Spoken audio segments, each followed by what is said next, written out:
Hi, this is Kirby Anderson. You know, each day we take on the tough issues and provide a biblical perspective to them. The topics we cover are wide-ranging: apologetics, theology, prophecy, creation and evolution, intelligent design, marriage, family, child-rearing, the millennial generation, friends and society, politics, economics, business, religious liberty, the Constitution, public policy, foreign policy, military policy, tensions in the Middle East, abortion, homosexuality, pornography, sexual ethics, media, technology, history, and America's godly heritage. We talk about anything that affects your faith, your family, or your freedom. So don't go anywhere, because Point of View starts right now.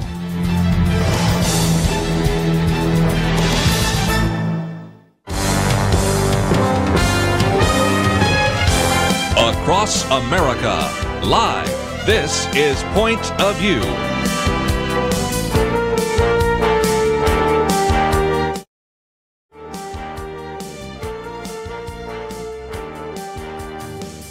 And now, Nick. And welcome to Point of View on this Monday, October 22nd, 2018 day. Happy National Nut Day, one might be able to say on this. And I am your host, Nick Pitts, and so grateful that you decided to join us today on this great show of Point of View. We'll be talking about a couple of things today during our time together. We'll be talking a little bit about the Trump administration is set to roll back some transgender policies that broke over the weekend that many are making much of right now. So we'll be talking about some of the implications of that, as well as a Christian understanding of it as well, or some possible Christian perceptions that we might be able to have. We'll be talking about the latest out of Saudi Arabia right now, the journalist that has reportedly been killed. There's been some news that has broke over that, as well as some pressure by Turkish President Erdogan that we'll be talking a little bit more about that. We'll be jumping on over to the Daily Briefing. We got the most popular Halloween candy by state we'll be talking about later on during the show. And then we've got two guests that'll be on with us later on during the show in the next hour. And then in the 2 o'clock hour as well, we'll have Karen Kataline. She'll be talking about kind of the anti-fascist movement that's making its way in the headlines right now. It's really taken over, to a certain degree, the city of Portland with some of the things that are happening out of there. And then also Daniel Greenfield during the 1 o'clock hour Central Time, specifically the incredibly fake end of Elizabeth Warren being Senator Elizabeth Warren out of Massachusetts, and you will probably recognize her by the President Trump has called her Pocahontas, and that some are greatly offended by, but then she went ahead and took a DNA test to reveal a little bit of her background. But before we go ahead and get started, we'll be talking to them a little later on. There's been late breaking news that has happened that we'll kind of fill you in on. Eugene Peterson, who is the author of The Message Bible, as well as countless other books and Christian literature, has passed away this morning. The Presbyterian pastor, best known for authoring The Message Bible, which is a transliteration Bible that sold over 20 million copies, died at the age of 85 earlier this morning. Author Wynn Collier first shared the news on Twitter when he said, quote, "My dear friend and pastor Eugene Peterson has died this morning. The lantern is out, but the joy he carried with him to his final breaths endures. Eugene is now with the triune God. He has loved his entire life. Memory eternal." NAB Press, which is a publisher of The Message, confirmed his death, and they laid up this quote, according to family: "During the previous days, it was apparent that he was navigating the thin and sacred space between heaven and earth." And I think one of the things that was just so touching for me as I was reading through this report on Christianity Today's website, it's the family member said, quote, "Among his final words were, 'Let's go.' And his joy, my, oh my, the man remained joyful right up until his blessed end, smiling frequently. In such moments, it's best for all mortal flesh to keep silence. But if you have to say something, say this: holy, holy, holy," by the family. I don't know about you, but as for me, I was greatly drawn to Eugene Peterson. His gentleness disarmed me, and his wisdom blessed me. He was a transparent giant, allowing us to see our glorious God through him. He wasn't perfect, but he was particularly honest. There's one book that he wrote that this quote, this was so significant for me. He said, quote, "All the persons of faith I know are sinners, doubters, and uneven performers. We're not secure because we are sure of ourselves, but because we trust that God is sure of us." End quote. This honest man appealed to a lot of us because we needed something, or rather someone, to help us in our long obedience in the same direction. Another one of his lines, he says, quote, "And yet I decide every day to set aside what I can do best and attempt what I can do very clumsily. Open myself to the frustrations and failures of loving, daring to believe that failing in love is better than succeeding in pride." End quote. I think one of the things that I was always just so drawn to Eugene Peterson about is his words smelled of the earth, but drew you to heaven. He was not a man of trite phrases or cliche sayings. He really was a man that grappled with the text, with the biblical narrative, and tried to be able to present that and communicate that in a way that really did meet you where you are, that you could resonate with, but also never kept you at that point. Because as we know to be true, when the biblical narrative goes forth, it never returns void. And what Peterson did so well is he saturated his words with the words of Scripture, and you always left better because of them. His clear writing hit you right where you were, and really did do something to you. And so he will be greatly missed. As I said before, he wrote the book, The Message, which was a transliteration of the Bible. That was my very first encounter with the biblical narrative of having someone would give me a Bible, specifically the Message remix, which was kind of a slang version of the Bible. That really did turn me on then to the Message and then to the Living Translation until eventually I started reading where I am now in the English Standard Version. But his writing still just captivated my spirit, really did. He had something that many of us were so desirable of, and he was a looming giant, and that though his lantern is out now, his legacy will continue to endure. That I am sure. But nevertheless, we'll be talking a little bit more about him and reflecting on his legacy probably in the next hour. But during this next segment, we got to take a break. We'll be talking a little bit about the Trump administration. They're set to roll back transgender policies. That was announced over the weekend. That was kind of a spinning news. There was quite the response with individuals, some even going so far as to say that this was another example of brutal colonialism, or trying to redefine individuals out of existence. As you can expect, there was quite the response to this. And so we'll be talking a little bit about that and expounding upon what are the implications of that if what was reported over the weekend proves to be true in the coming days of the Trump administration narrowing that definition of gender to be the biological immutable condition determined by genitalia at birth. We'll be talking a little bit about that, but we'll also be talking a little bit about Turkey's president has vowed to reveal kind of the full extent of the journalist that lost his life a little over 2 weeks ago in the consulate in Turkey. What was so fascinating is what we're continuing to see is the tension with some of these responses right now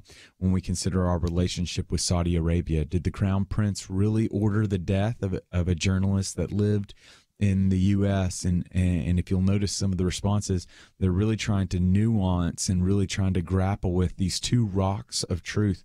One might be able to say one is the U.S. relationship with Saudi Arabia is valuable and of strategic importance in the region. And two, the U.S. is the greatest champion of human rights in the world.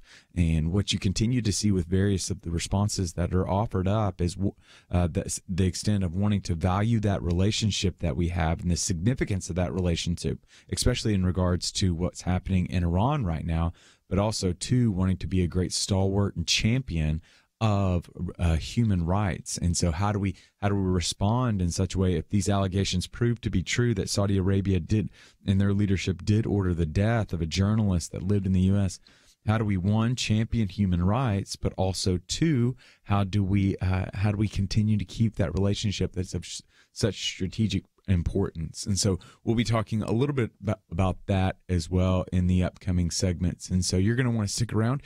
We'll have more, but we've got to go to a break right now. But if you'd like to call in or you have a question or comment that you want to offer up, you can do so at 800-351-1212.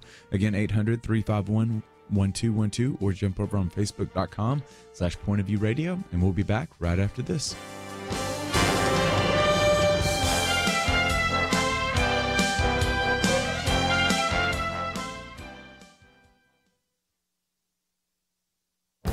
This is Viewpoints with Kirby Anderson.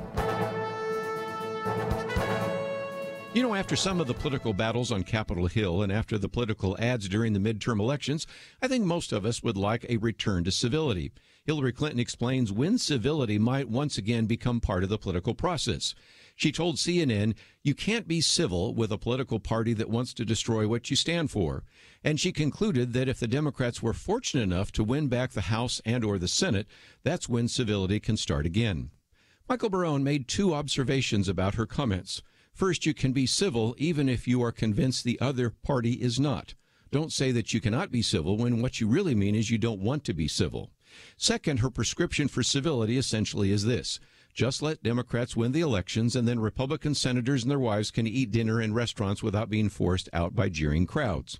Michael Goodwin expressed alarm at Hillary Clinton's comments and wondered why there wasn't any significant outrage or response to her comments.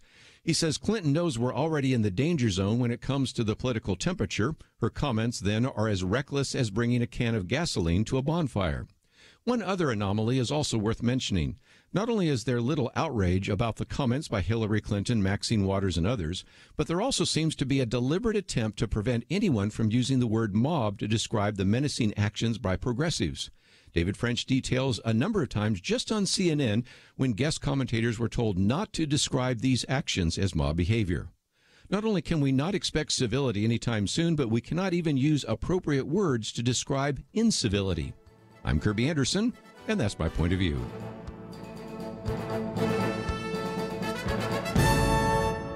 From Graceworks Pictures, Indivisible, based on the true story of Army Chaplain Darren Turner and his wife Heather. Rated PG-13, opens October 26th, indivisiblemovie.com.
You're listening to Point of View, your listener-supported source for truth. And we are back on Point of View. I'm your host, Nick Pitts. Kirby Anderson is out for the day. We're so grateful that you've decided to join us today. We've got quite a show for you. We broke in the first segment and talked a little bit about Eugene Peterson, the life and legacy. He has passed away at the age of 85 and was just forever grateful for some of the work that he did, for not just some of the work, for the monumental work that he did.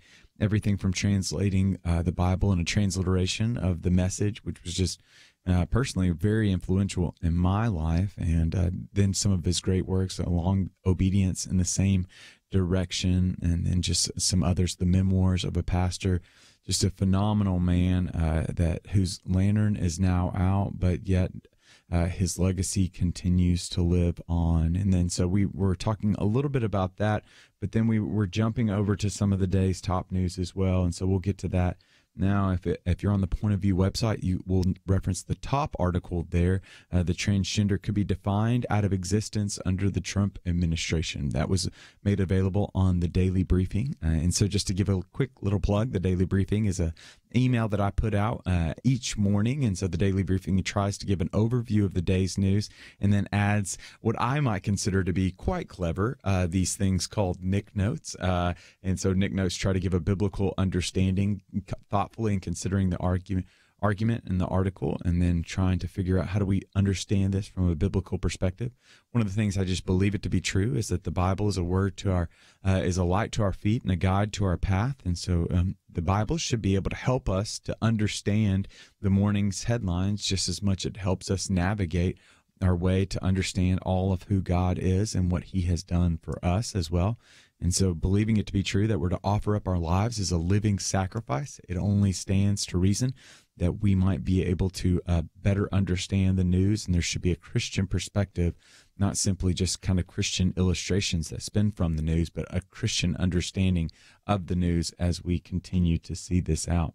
And so the daily briefing is something that you can sign up for. You can go to the Point of View website to find out more about it at pointofview.net, or you can jump on over to thebriefing.net. Again, thebriefing.net, where you can sign up to receive it as well and join the growing movement, I might be able to say, audaciously. And I wouldn't go so far as to say that. But nevertheless, the top article out of this morning is that transgender could be defined out of existence under the Trump administration. The New York Times broke this over the weekend, and it has caused quite the uproar, one might say. And so the Trump administration is considering narrowly defining gender as a biological immutable condition which is determined at birth, which is very much kind of going against what happened during the Obama administration. You might remember, I believe, in around 2014, 2015, with their series of Dear Colleague letters, as well as some of the directives that were issued out of the Obama White House.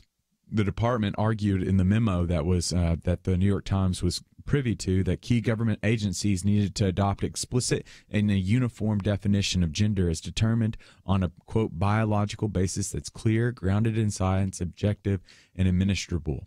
The agency's proposed definition would define sex as either male or female, unchangeable, and determined by the genitals that a person is born with, according to a draft that was reviewed by the Times. And so as the article states, the Obama administration loosened the legal concept of gender, and the Trump administration appears to be tightening that to a large degree. And one might say that this was not this article did not just go quietly, but rather it caused quite a bit of reaction. Human Rights Campaign called this a direct attack on the protections of LGBTQ people. Activist and actress Laverne Cox, who is a transgender person as well, called this, quote, another example of brutal colonialism. Chaz Bono said that this administration is trying to redefine him out of existence. And I think one of the there's a number of writers that are in this space right now, but especially relative to there's an individual named Ryan Anderson who's out of Heritage and did his PhD, I believe, at Notre Dame, is just a great thinker, has a book called When Harry Became Sally. And what he does in that book is he really does document very well kind of the four turns in the transgender process. So everything from identifying just certain feelings at a very young age to eventually, by the time that they're 18, wanting to utilize and access some of the surgical options individuals can make.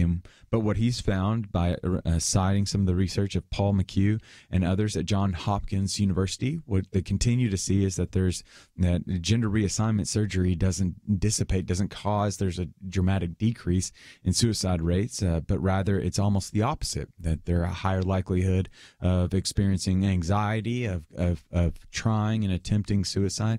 It's this idea of trying to surgically repair oneself, according to the research, just isn't a very profitable, beneficial, or very good option. And so in his book, When Harry Became Sally, Ryan Anderson makes an important point that I think we need to clarify. And he says, quote, we need to respect the dignity of people who identify as transgender, but without encouraging experimental transition treatments and without trampling on the needs and interests of others. And we need to acknowledge that by taking our sexual embodiment seriously in public policy is not discriminatory.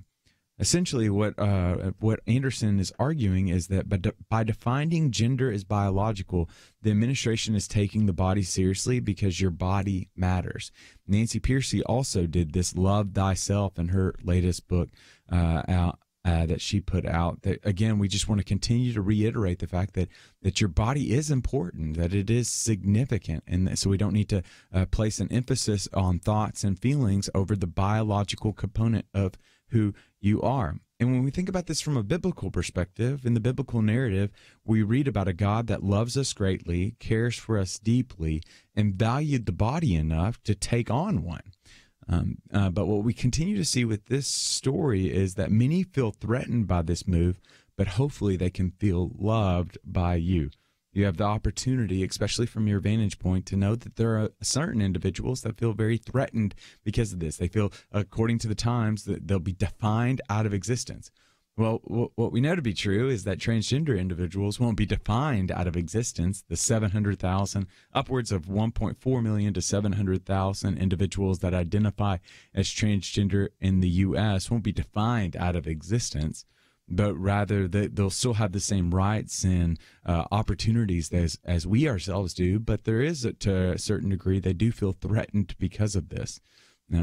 Such happens when the big state, some impersonable state can sometimes loom upon individuals. And this is where the opportunity comes for localism to be able to take place, or individuals can come and be the hands and feet of Jesus to an extent to hopefully offer up a calm word for them as well. And so this is again, it's all reports that are out right now. I think that's important for us to be able to stress that the Times reviewed the drafted memo to know that that's coming along the way. And so I think that's really important for us to understand that none of this has actually happened, but it appears to be happening, which from a biblical perspective, we could also just say that this is just who God has made us to be, right? Like according to Matthew 19:4, it's like he made them male and female. It's an opportunity that God has fashioned us and uniquely created us in the womb to such an extent that we might be able to taste and see and to know that he's good, that he's gifted us with certain unique capacities and skill sets.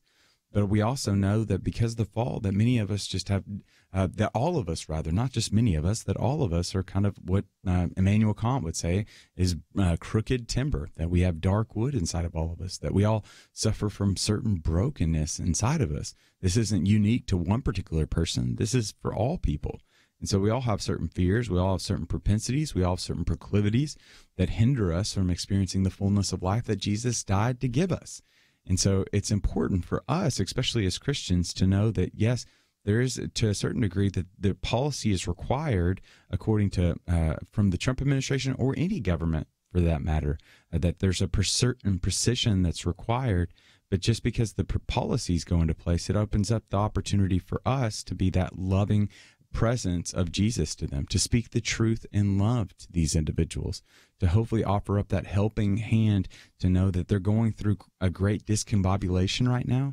And in the midst of that discombobulation, it offers up the church the opportunity to be the hands and feet of Jesus, to be reassuring in those moments as well. But nevertheless, we've got to take a break right now. But when we come back from the break, we're going to talk a little bit more, not necessarily about this Trump policy that was potentially looming down the way, but we'll talk about what's happening right now with President Erdogan in Turkey right now, who on Sunday broke his silence and promising that within 48 hours he's going to, quote, remove the lid completely from this Saudi cover-up that many are talking about right now. And what are the important characteristics that we should consider as we survey and try to contemplate what's happening relative to the death of this Washington Post journalist. I think it's going to be important for us to think about some of these things as well. So we'll offer up the latest on that, or you can call in as well. We'll open up the phone calls. You can call in and ask a question or a comment at 800-351-1212 or facebook.com/pointofviewradio. And we'll be back right after this. There is no more dangerous time than when things are going well. Remember Elijah on Mount Carmel? Fire came down. There was no doubt who was God, but what happened next? He went from amazing faith to a time of great fear and depression. Many Christians have been very thankful a certain Democratic candidate for president was not the one to nominate two replacements for the Supreme Court. But as with Elijah, times of great victory are also times of great danger. Moments like this are not the time to take it easy. This is not the time to let our guard down. This is a time to double down on our work in the community, to serve and pray and plan and invest in a better future. This is the time to join Point of View's Truth Team 360 to make sure today's promising gains are not lost tomorrow. Show your commitment to our future by visiting pointofview.net/team or call 800-347-5151. Ask to join the Truth Team. Pointofview.net/team and 800-347-5151. Point of View will continue after this.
You are listening to Point of View. The opinions expressed on Point of View do not necessarily reflect the views of the management or staff of this station. And now, here again is Nick Pitts. And welcome back to Point of View. I'm your host, Nick Pitts. We have been talking a little bit about a variety of issues. I guess you're here during the first hour. There's been much to talk about, everything from the late-breaking news of best-selling author of the Message Bible, Eugene Peterson, passed away earlier this morning at the age of 85. 20 million copies of the Message, which is a transliteration of the Bible, were sold, and his life, as well as his writing and his work, just impacted an entire world. And his presence will be missed, but his ministry will continue to live on through the written word.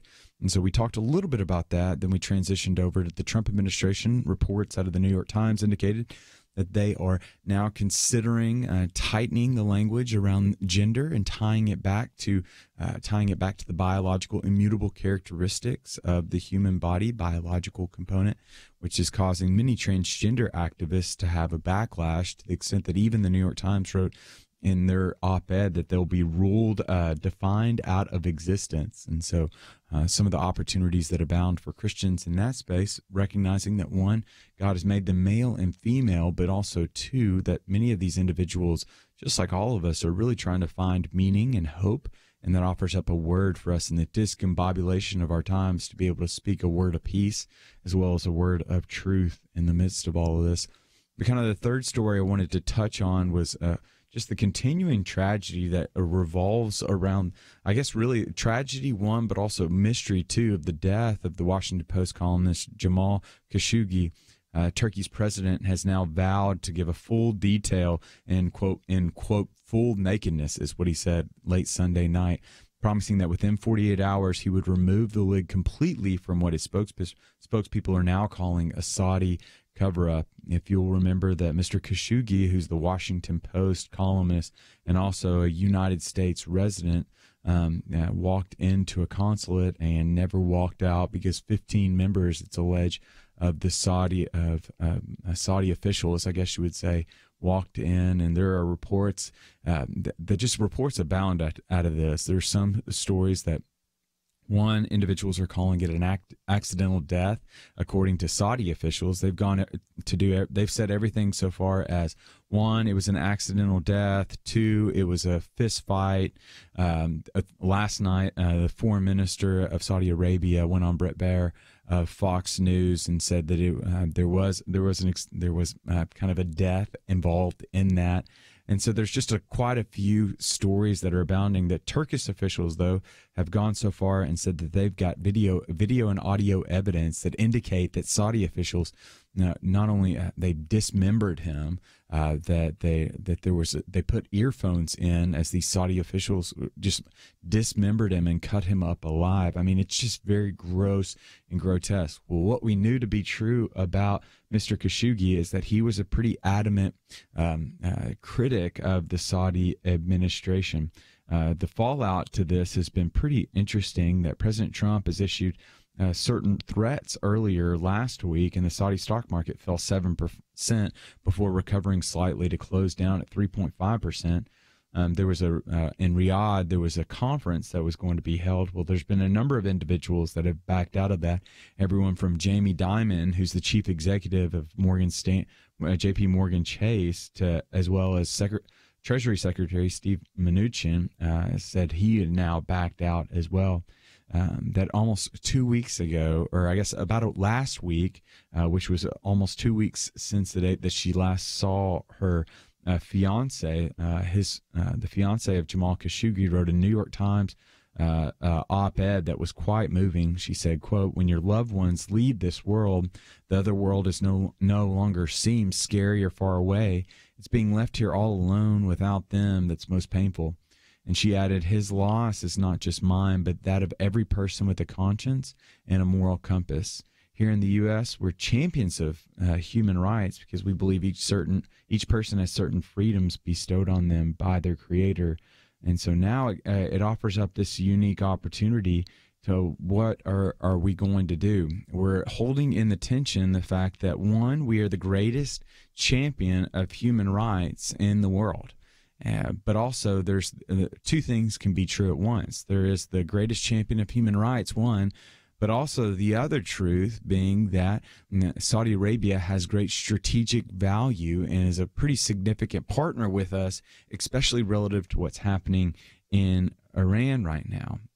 So what is the balance that we have to strike, or our leaders must strike, when one, standing up for human rights, which this appears to just trample on human rights of being able to offer up a critique of your government, but two, wanting to maintain the relationship to the extent that we can still have it can still maintain the vibrancy of it. But then even over at Politico, I think the Politico playbook, I'm trying to remember their two names right now, the individuals that write the Politico playbook, Ann Palmer, I believe, they offer up a very significant word and observation, that being that just shows the status of the relationship, that the Saudi officials would go so far as to do this blatantly knowing that we were going to find out about it. So that's kind of a barometer of what they think of the relationship. But what I think is one of the many things that I think is most interesting is that you have Jamal Khashoggi, who now is no longer with us, that he really did. He desired to be able to see the better of Saudi Arabia. That's why his criticisms would so often come out against them, because he knew that they were better. In his last submission to the Washington Post, they received the column from his translator the day after he was reported missing. A little while back, a few days ago, they actually published this, and it said, quote, "The Arab world is facing its own version of an Iron Curtain, imposed not by external actors, but through domestic forces vying for power." Khashoggi concludes, "The Arab world needs a modern version of the old transnational media so citizens can be informed about current global events." One of the interesting things that we know to be true from a Christian perspective is what Soren Kierkegaard observed. He said that when the tyrant dies, his rule is over, but when the martyr dies, his rule just begins. For those that are in Christ, faithful work lives on past your life. And so now we have to find ourselves figuring out, how do we honor the legacy of a man that died criticizing and hoping for the best to come from his government, vying and lifting up his voice for reforms. But also, too, how do we maintain some of that strategic importance? How do we maintain that relationship? I think this was epitomized yesterday in Senator Rubio's comments that he offered up on the Sunday shows. He said, quote, "How can we criticize Putin for killing journalists if we're prepared to allow an ally to do the same?" He'd go on to conclude, no matter how we're prepared, no matter how important they might be to our Iranian strategy, our ability to be a voice for human rights is undermined and compromised if we're not willing to confront something as atrocious as what's allegedly happened here. These stories continue to multiply out of Saudi Arabia, and we're coming up on the countdown clock that President Erdogan, to bring it back to the very front, President Erdogan said that he's going to air out all the details of the murder of Jamal Khashoggi. And so now we're trying to find ourselves, how do we respond in such a way that, one, we maintain the relationship, but two, we become a stalwart for human rights as well. We'd love to hear from you. You can call in at 800-351-1212. Again, 800-351-1212. Or you can jump over on Facebook.com/PointOfViewRadio. Facebook.com/PointOfViewRadio. You can share your comments and questions that you have relative to this. I'd be really interested to hear what you have to say, just because, again, I think it's going to be really important for us to speak out on this, especially from an American standpoint. We're the greatest champion of human rights. We don't want to be quick to judge, but it appears as though all the evidence is pointing to the fact that a journalist, simply for voicing criticism to a government, someone that was here in the U.S., is now no longer here, and now his fiance is no longer have Jamal Khashoggi, because he it appears as though has lost his life right now. It reminds me, I've done my PhD research on John F. Kennedy. It reminds me of a Kennedy quote. He says, quote, "The rights of every man are diminished when the rights of one man are threatened." So how should the U.S. respond to this? Again, you can call in at 800-351-1212. Again, that number is 800-351-1212. Or you can jump on over to Facebook.com/PointOfViewRadio. We'll be talking a little bit about this as well. But we're going to have to take a break. But when we come back from the break, we'll continue talking a little bit more about some of the significance of Saudi Arabia relative to our Iranian strategy right now, as Iran just continues to, one, be a torment to Israel, which is one of our stalwart allies, as well as, two, what's happening right now relative to ISIS in Syria. I think that's pretty significant to consider as well when considering our relationship with Saudi Arabia. And then, two, we'll jump on over to some social science research as well. There's new research that indicates that not exercising is worse for your health than smoking, as well as new research out that talks about Halloween. And as we're coming up on Halloween, the implications for that and how much we're spending on that and what you're dressed up as, et cetera, et cetera. So we're going to have to take a break, but when we come back from the break, more about the fallout in Saudi Arabia, as well as some social science research.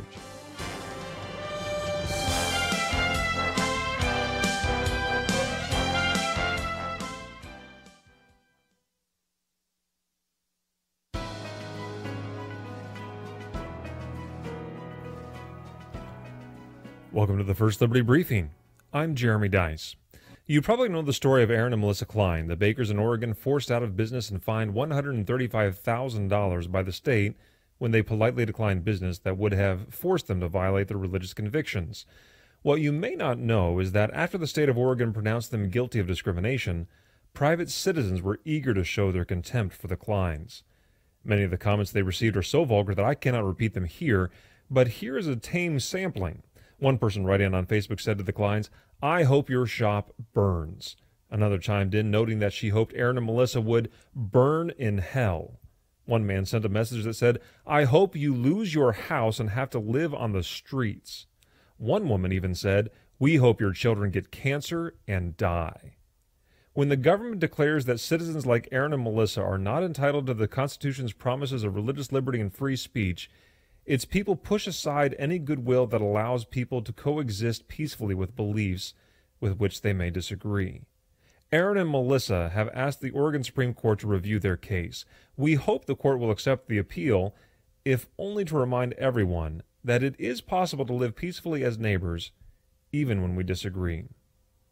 To learn how First Liberty is protecting religious liberty for all Americans, visit firstliberty.org. I'm Kelly Shackelford, President and Chief Counsel of First Liberty Institute. Some people think our religious freedom will soon be gone, but that's not true. The fact is that First Liberty, a national network of America's top attorneys, is winning over 90% of our cases. We defend religious freedom for people like you. Go to firstliberty.org and read the exciting story. That's firstliberty.org.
Now, back to Point of View, your listener-supported source for truth. And welcome back to Point of View. I am your host, Nick Pitts, and we're so grateful that you decided to join us today. We've been talking about everything from Eugene Peterson, his tragic passing this morning at the age of 85, to what's happened relative to the Trump administration over the weekend. The New York Times reviewed, and it appears as though they're going to be tightening up the legislation and policies on transgender individuals. And so we talked a little bit about that. Then we transitioned over to what's happening out of kind of the Saudi, relative to Saudi Arabia, I should say. And it appears as though the officials being ordered to a certain degree to kill the Washington Post journalist Jamal Khashoggi. And as more and more pieces begin to unfold, the latest being that the president of Turkey, Erdogan, has decided now that he is going to, quote, air out the full nakedness and kind of share all the details that he has. And so that's another interesting development that he said within 48 hours, and that happened last night. And so we're getting down to that countdown clock when we're going to hear more information. But what we know right now is it's just gruesome, some of the details that have leaked out because of this, to the extent that we even hear reports of one, they dismembered his body, which was while he was alive, which I think is just a gruesome fact. And the second component being that not only did they dismember it, but they put headphones in. And now CNN reports, there was late breaking news when I was just checking over the break, is that one of the individuals that had walked into the consulate that potentially could be involved in the death of Jamal Khashoggi was spotted on a surveillance camera video later afterwards wearing what appears to be the clothes that Jamal Khashoggi walked in with. And so it's just gruesome details right now that continue to emerge, and that will require more and more of our attention as more comes out as well, and how we're to think about this. Because like I said in the previous segment, there's an extent that we just need to hold. There's two really important facts to consider in this. One, the strategic importance and value of the relationship with Saudi Arabia. Now, granted, this latest move by them, if it proves to be true, kind of gives a barometer towards the relationship that they have with us and doesn't necessarily hold it up nearly as high as we do them. But nevertheless, they are very important to us, especially in the region relative to Iran right now and some of the overtures that Iran has been making. So I think that's important for us to understand. But also, too, it's significantly important for us to understand the truth that the U.S. is the greatest champion of human rights in the world right now. There's a reason why we walked out a few months earlier while Nikki Haley decided and announced, I should say, to the UN that we've decided to get off the UN Human Rights Council. It's because it was just a corrupt body. And so we stood, not only then, but we also stood in times past as an entity and as a country that stands for the human rights of all, believing it to be true that there's certain inalienable rights within us, that being life, liberty, and the pursuit of happiness.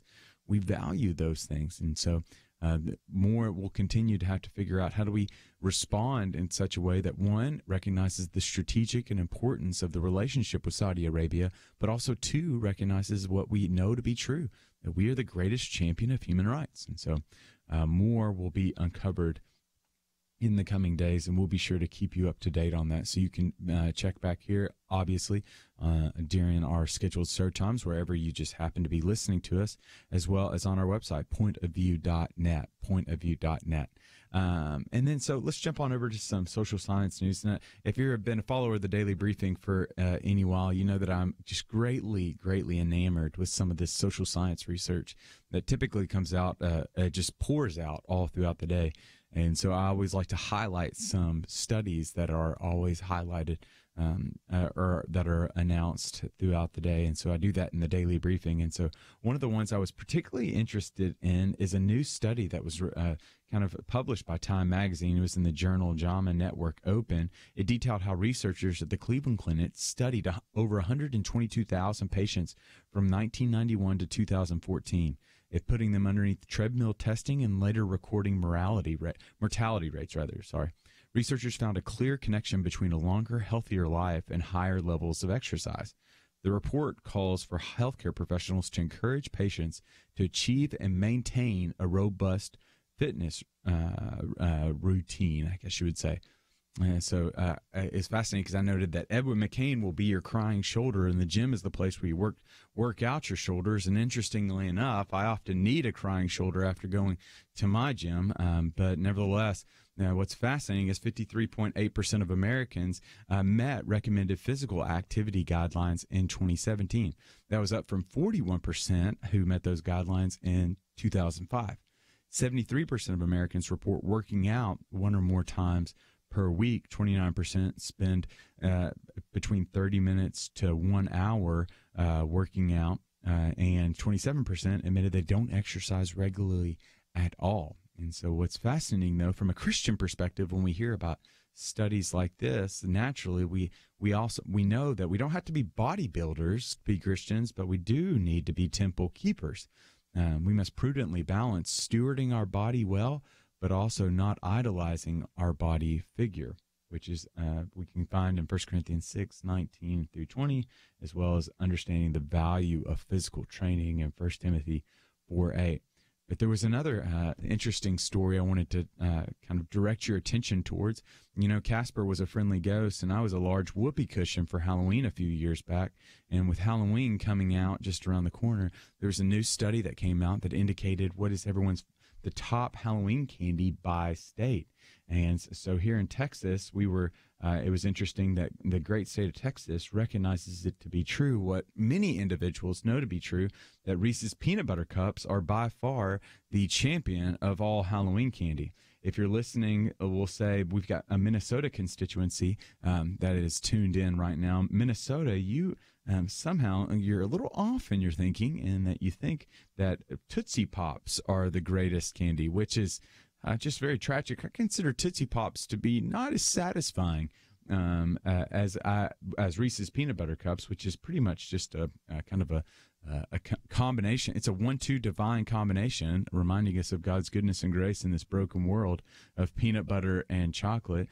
But nevertheless, you might be a little bit different. So let's look at some of the numbers. For example, 175 million Americans plan to partake in Halloween activities. An estimated 41.1 million will trick or treat this year. I will unfortunately not be one of those. It's considered improper for a grown man to trick or treat, unfortunately, in this world that we live in today. We'll spend $9 billion this year on Halloween. The average American will spend $86.79 on Halloween costumes, candy, etc., etc. So this inevitably raises the question for me, should Christians celebrate Halloween? Opinions vary, like the candy handed out from house to house.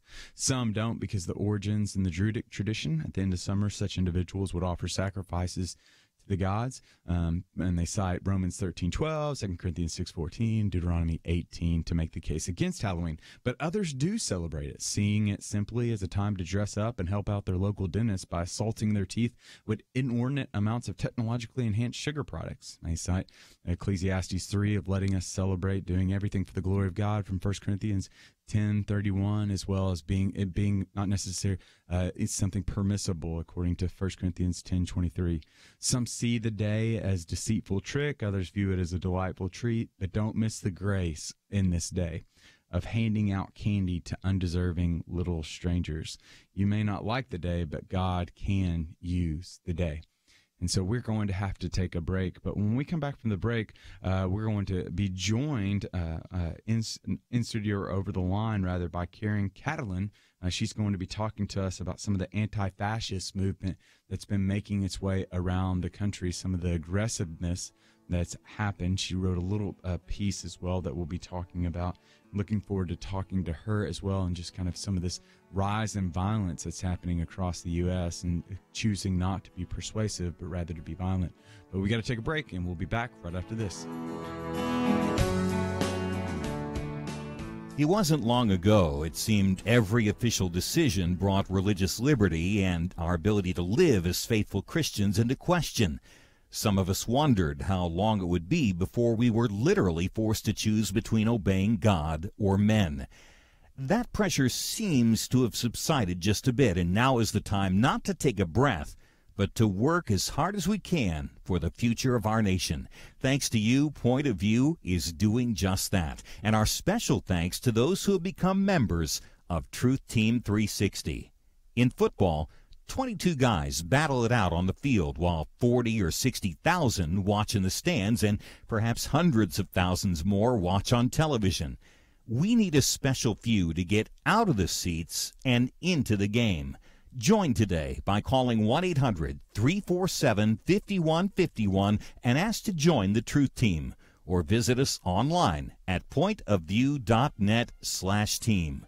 We really do need you. The nation needs you. 800-347-5151 and pointofview.net/team. Point of View will continue after this.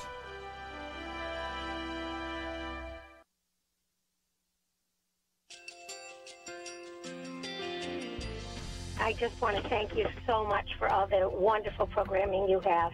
You're just absolutely fantastic. I recently started listening to Point of View, and I really found it interesting because of the different subjects you cover. Thank you for that. I really appreciate everything that you do in keeping us informed. Thank you, Kirby, for everything that you have been doing. I appreciate all the work that you're doing, advocating for the Word of God. Thank you so much. Point of View, I think, is absolutely necessary because it's a Christian perspective, a biblical worldview perspective, and receive very current, up-to-date information about what is really going on, week to week in our culture, which is changing so rapidly, and yet it's morally sliding backwards. Yeah, I'm just, first of all, I thank you guys. Y'all's program is wonderful, and enjoy it every day. I learn so much every time I listen to it. Point of View Radio Talk Show.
Hi, this is Kirby Anderson. You know, each day we take on the tough issues and provide a biblical perspective to them. The topics we cover are wide-ranging. Apologetics, theology, prophecy, creation and evolution, intelligent design, marriage, family, child-rearing, the millennial generation, trends in society, politics, economics, business, religious liberty, the Constitution, public policy, foreign policy, military policy, tensions in the Middle East, abortion, homosexuality, pornography, sexual ethics, media, technology, history, and America's godly heritage. We talk about anything that affects your faith, your family, or your freedom. So don't go anywhere, because Point of View starts right now.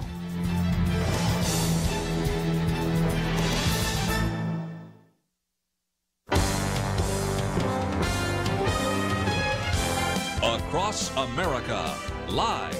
This is Point of View.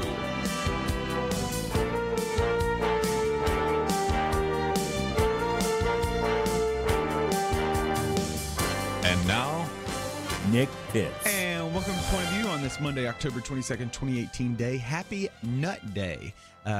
We are so grateful that you decided to join us for this second hour for some of our audience, but for a larger part of our audience, this is the first chance you get. I apologize. Kirby Anderson is out today. You are stuck with me, and so it's the Millennial Roundtable on a Wednesday, or on a Monday instead of a Wednesday. Actually, I'll be in Ohio on Wednesday, but so you kind of get stuck with me for this Monday as well as on Thursday as well. So a sneak preview, one might say, of that. But we have been talking about all sorts of things during this first hour. We spoke a little bit about what was happening relative to what's happening with Eugene Peterson. Unfortunately, tragically, he has passed away at the age of 85, passed away earlier this morning. This just a true lantern and light for the Lord. And so even though his life has now ended, his legacy continues to endure. And I myself am forever grateful for some of his work along obedience in the same direction, being one, to the Message Bible, over 20 million copies sold, to. And so just a great saint that has now passed on. And so we talked a little bit about his legacy during the first hour. We also touched on a little bit of what's happening relative to out of the weekend. The Trump administration, it was reported, according to the New York Times, is beginning to tighten some of the language that was loosened by the Obama administration relative to transgender policy. Trump administration appearing to tie now the idea of gender to biology in a shocking twist, and saying that that your gender is what you were biologically born with during that time. And so what's fascinating now is that individuals, even the New York Times wrote and called it, they're defining them out of existence. There's been a pretty significant reaction to it as well from everyone from the Human Rights Coalition, calling it just atrocious, to Chaz Bono, to other individuals just very much up in arms about this.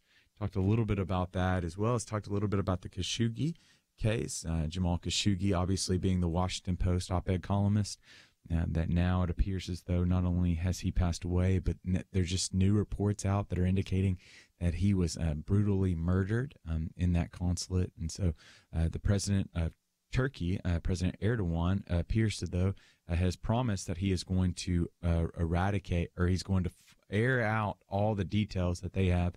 So if you remember from last week, they said that they had both audio and video evidence of the murder that took place. And so we'll be talking a little bit. We talked a little bit about that as well in the previous hour. But here in this upcoming hour, we've got kind of a pretty unique component. We'll be taking some of your phone calls. Specifically, we'll have Daniel Greenfield on the line as well. Daniel writes a bi-weekly column that appears in Front Page Magazine, and his articles regularly appear at Family Security Matters, the Jewish Press, and Times of Israel. We'll be talking to him about some of the takes that he has on what's happened relative to last week with Senator Elizabeth Warren. If you remember, Elizabeth Warren made claims previously 9 times, according to some reports. 9 times she indicated that she was of Native American heritage, and so she went so far as last week to reveal, to announce some of the results of that DNA testing that she had done, and what they found were some less than desirable results, according to some. She was Native American ancestry, anywhere from 1/64th to 1/1024th. And so we'll be talking to Daniel, has done some writing on that, and we'll go back and forth. And as is often the case, I'll be the devil's advocate for the sake of not simply just having a kind of a one-sided bash. I'll kind of respond and hopefully just be able to draw out some of the larger elements that are at place in this as well. But we'll also be taking some of your phone calls when we're talking about Elizabeth Warren. So you'll be able to call in at 800-351-1212. Again, that number is 800-351-1212. Or you'll be able to jump on Facebook, facebook.com/pointofviewradio, and share your questions or comments as well over this particular case. And so let's go ahead and talk a little bit about this, because as we talked about, Elizabeth Warren decided that she was going to undergo testing to be able to prove her Indian heritage, Indian ancestry. And what was fascinating is that President Trump put up $1 million on the line, saying that if she could prove it, he would donate $1 million to a charity of her choice. And what she found is that she announced those results to the Boston Globe, and they found that he was anywhere from 161 to 164 to 1,024th. And so what's fascinating, so I did some research on this, and so according to the Genetic Literacy Project, the average white person in America has 0.18% of Native American DNA. Senator Warren, according to these results, has less Indian DNA than the average white American. And so inevitably, in the daily briefing, one of the things that I did is I just kind of asked and raised the question, and the question being this, is this a sneak preview of the 2020 election season, that we are going to be battling over genetic testing, or are we actually going to exchange some ideas? And it does not look good, one might say. The response was from Senator Warren and her team. Kind of some of the hypotheses that were worked out is that she had to get ahead of this, and not only did she have to get ahead of this, but she had to go ahead and share some of the things that were happening in order to make sure that she didn't get swift voted, as what was done by Senator John Kerry when he ran for the presidency earlier. And what many are saying is it misdirected attention from some of the necessary narratives that were trying to run the day. So Democrats were mad at her. Republicans ended up just making fun of her largely, or I guess I would say the majority of them. I don't want to typecast every single Republican. But again, they made fun of her, or they were largely derogatory to her, and kind of mocked this test, is because, again, she has less Native American DNA than the average white American. And they weren't alone. Cherokee Nation responded to Senator Warren and says that the DNA testing was useless to determine tribal citizenship. According to them, Warren took the rare step of sharing the DNA test results. And so what they said is, quote, using a DNA test to lay claim to any connection to the Cherokee Nation or any tribal nation, even vaguely, is inappropriate and wrong, according to a spokesman from Cherokee Nation. Quote, it makes a mockery out of DNA tests and its legitimate uses, while also dishonoring legitimate tribal governments and their citizens, whose ancestors are well documented and whose heritage is proven. And so there was quite a bit of backlash from Warren on this as well. But I think one of the things that I'm most interested in, and I think for our listeners that you're familiar with me, I'm just disheartened by it for a variety of issues. And just because, one, kind of a part of the campaign process is that you might be able to exchange ideas.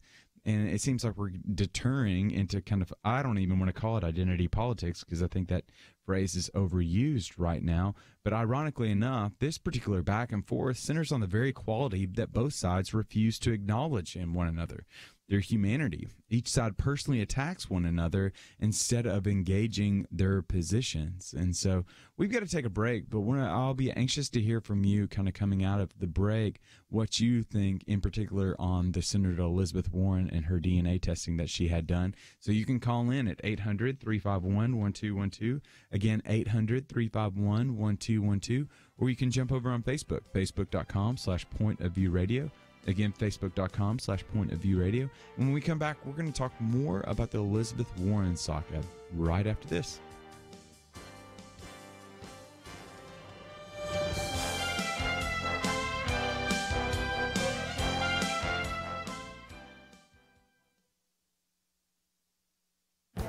This is Viewpoints with Kirby Anderson. You know, after some of the political battles on Capitol Hill and after the political ads during the midterm elections, I think most of us would like a return to civility. Hillary Clinton explains when civility might once again become part of the political process. She told CNN, "You can't be civil with a political party that wants to destroy what you stand for." And she concluded that if the Democrats were fortunate enough to win back the House and or the Senate, that's when civility can start again. Michael Barone made two observations about her comments. First, you can be civil even if you are convinced the other party is not. Don't say that you cannot be civil when what you really mean is you don't want to be civil. Second, her prescription for civility essentially is this: just let Democrats win the elections, and then Republican senators and their wives can eat dinner in restaurants without being forced out by jeering crowds. Michael Goodwin expressed alarm at Hillary Clinton's comments and wondered why there wasn't any significant outrage or response to her comments. He says Clinton knows we're already in the danger zone when it comes to the political temperature. Her comments then are as reckless as bringing a can of gasoline to a bonfire. One other anomaly is also worth mentioning. Not only is there little outrage about the comments by Hillary Clinton, Maxine Waters, and others, but there also seems to be a deliberate attempt to prevent anyone from using the word mob to describe the menacing actions by progressives. David French details a number of times just on CNN when guest commentators were told not to describe these actions as mob behavior. Not only can we not expect civility anytime soon, but we cannot even use appropriate words to describe incivility. I'm Kirby Anderson, and that's my point of view.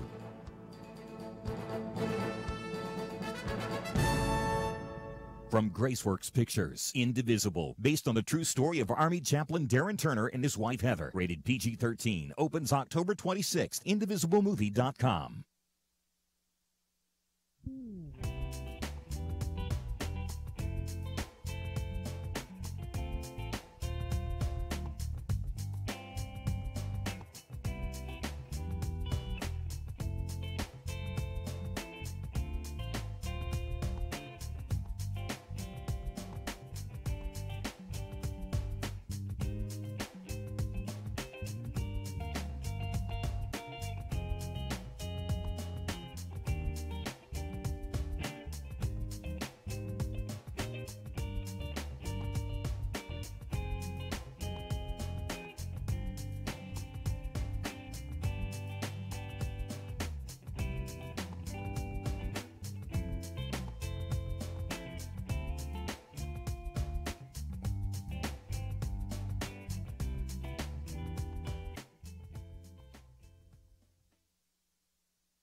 You're listening to Point of View, your listener-supported source for truth. And welcome back to Point of View. I'm your host, Nick Pitts, and Kirby is out for the day, so you are stuck with me. And so we have been talking a little bit about Elizabeth Warren. Specifically, we're trying to get Daniel Greenfield on the phone right now. He wrote an article that kind of was one of the rationales for us picking this. And what he talked about, he kind of spoke to Senator Elizabeth Warren and her DNA test, indicating that she is 1,024th Indian right now. And one of the fascinating things is what we're finding out is that she has less Indian blood in her than the average American having 0.18 Native American DNA. And so she has statistically less Indian DNA than the average white American. And so we are taking some of your comments and your calls right now. You can call in at 800-351-1212. What do you make of this Elizabeth Warren mess right now? Some of that. So you can call in 800-351-1212, or you can jump over on Facebook, facebook.com/pointofviewradio. There's a live video box right there. And so once you see that live video box, know that it is the Halloween season. But also know I'm not wearing a mask. This is just the scary picture you just got to see. And so you'll see me, and then right underneath that live video box, you'll have a chance to offer a question or comment. Just leave a little message underneath there. And what you share online, we'll try to share over air as well. And so there was a comment, Steven wrote in, didn't Trump promise to pay Warren $1 million if she got the DNA testing? Then he denied he ever said it. What's up with that, Mr. Nick? Well, you bring up a really great point, Stephen. He did promise to pay $1 million, I think. But here's where in a shocking twist, it seems as though President Trump isn't going to follow through on one of the things that he promised. There's been a lot of things that he's delivered on, but sometimes some of those little jokes that he offers up on the campaign trail don't necessarily come to fruition. And so I think it's just really, this is just, I'm just discouraged by all of it, if I can just be completely honest with you all. I don't want to be talking about someone's DNA heritage or ancestry just because the exceptional nature of about America is it's not who we are, but it's kind of the open democratic process that we can kind of combat our ideas. And that's the beauty of politics, that people won't be judged by the color of their skin, but by the content of their character and their messages. So, yeah, he did deny saying it, even though there's reports out and there's clear video footage, and many of us remember it, of him actually saying that. And so that's pretty disturbing. But I think what's most disturbing out of all of this is just kind of the personal attacks against one another. As I said in the previous segment, is that it seems as though this might be a sneak preview of the 2020 campaign. Instead of debating ideas, we're going to examine genetic tests, or we'll just so what one of my professors said, we'll just concentrate on some of the pedantic matters of the electoral season. And so, ironically enough, this particular back and forth centers on the very quality both sides refuse to acknowledge in one another, their humanity. Each side personally attacks one another instead of engaging their positions. We're reminded of Scott Wagner, who is a GOP candidate for governor in Pennsylvania. He threatened to stomp on his opponent's face in a campaign ad. You heard that right. He threatened to stomp on his opponent's face. I think one of the things that we can take heart in is at least he said, hey, you better get a catcher's mask. So he was at least giving him warning so that he could protect himself, as hopefully would be an empty threat. Or, I mean, and again, I know that's the Republican side, but also we need to pay attention to the Democratic side as well. There was an ad that was profanity that was included that was questioning Senator Cruz's masculinity. If you're here in Texas right now, which I think there's a segment of the population listening audience this is where we're based right now. We've got a pretty heated election right now between Congressman Beto O'Rourke and Senator Ted Cruz. Early voting has just opened up today. And one of the fascinating things is what we found is that this race continues to heaten up, and in doing so, it's getting hotter and it's getting dirtier. And so this is literally, there was just this ad. I wish we could show it to you. You just have this man that's sitting in a diner that's very much this, what we would consider West Texas. So just this independent, rugged, strong man is pointing at the camera and indicating that the camera is Senator Ted Cruz and calling him out for allowing President Trump to be able to speak such negative words, not only about his father, but also about his wife as well. Kind of playing upon the idea that Ted Cruz, one of the lines that he has is tough as Texas, and that's not tough, is what the man is insinuating right now. But what this illuminates, though, is something that is kind of highlighted in the book Prius or Pickup, which documents the rise of partisan hatred in the U.S. Hatred for the other side has jumped almost 30 points over the past 16 years. Hatred for the other side. So hear that. It's not just that we disagree one another, but we hate the other side as well. We're hating the other side. And it's not just their hatred as well. There's other research that I highlighted in the daily briefing over the past few months that's indicating that individuals don't even want their kids to marry individuals on the other sides. We've seen double-digit increases from the 1960s as to today about parents that would be displeased. Upwards of 50% of parents would be displeased if their children married somebody on the opposite side of the aisle. We're increasingly becoming more associated with our partisanship rather than our citizenship, which is just a new documented high right now. And even prominent Christians are weighing in on this as well, because unfortunately, gentleness and respect have no place in today's political world. There's prominent Christians that are calling for leaders to be not wimps and to be strong and to be non-PC. And to a certain extent, yes, that is true that we want leaders to be strong. But to say that we don't want them to be gentle, especially from a Christian perspective, which we believe it to be true, that gentleness is a fruit of the Spirit, right? That even even prominent Christians are saying this. And so there's some of us that will one day run for office, and then hopefully, like Jesus, will have the conviction, meekness, and resolve of our Father who's in heaven. Conviction that stands for the truth without forsaking love.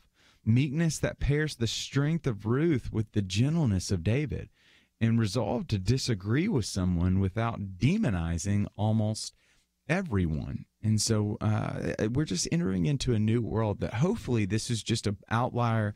This is just a kind of a blip on the news cycle where we're talking about genetic testing, and we can get back to debating ideas, because there's so many ideas that are in need of us having a conversation about, standing strong in our beliefs with, and standing for truth, but also listening to the other side, just as our God listens to us.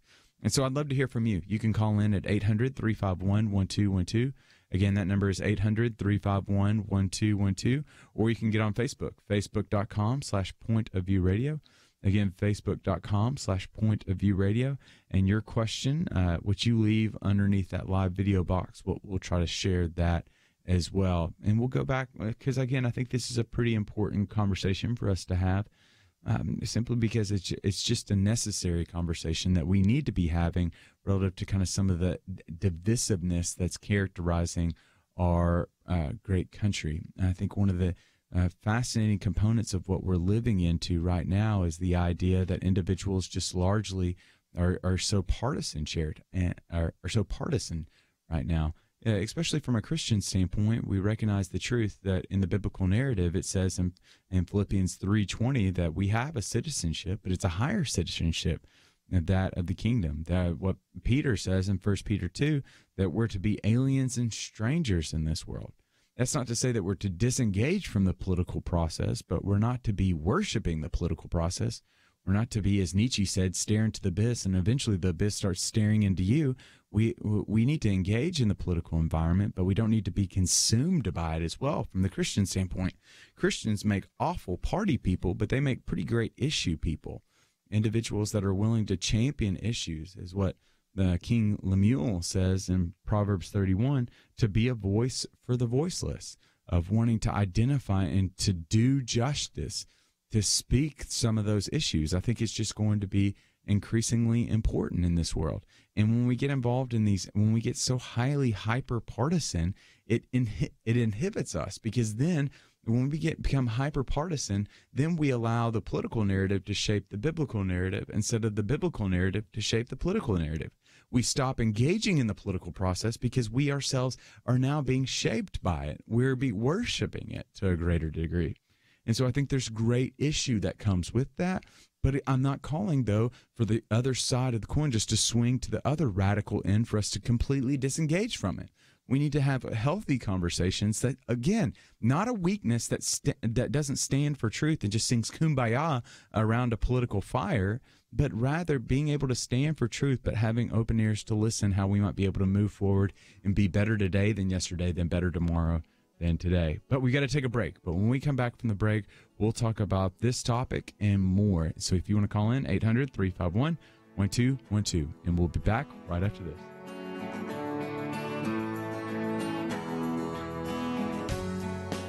From Graceworks Pictures comes Indivisible, based on the true story of Army Chaplain Darren Turner and his wife Heather. It is with great honor that I have served my country, but I only stand before you today because Jesus is my rock, and because I have a family who loves and believes in me. One marriage, one family, under God. Indivisible, rated PG-13, may be inappropriate for children under 13. In theaters October 26th. More information is available at indivisiblemovie.com. A major problem with socialism is that it allows people to benefit from the hard work of others. It permits the idle and indifferent to live off the efforts of their neighbors. For a society to prosper, everyone who is able has to contribute. And that's the only way Point of View Radio can bring you truth.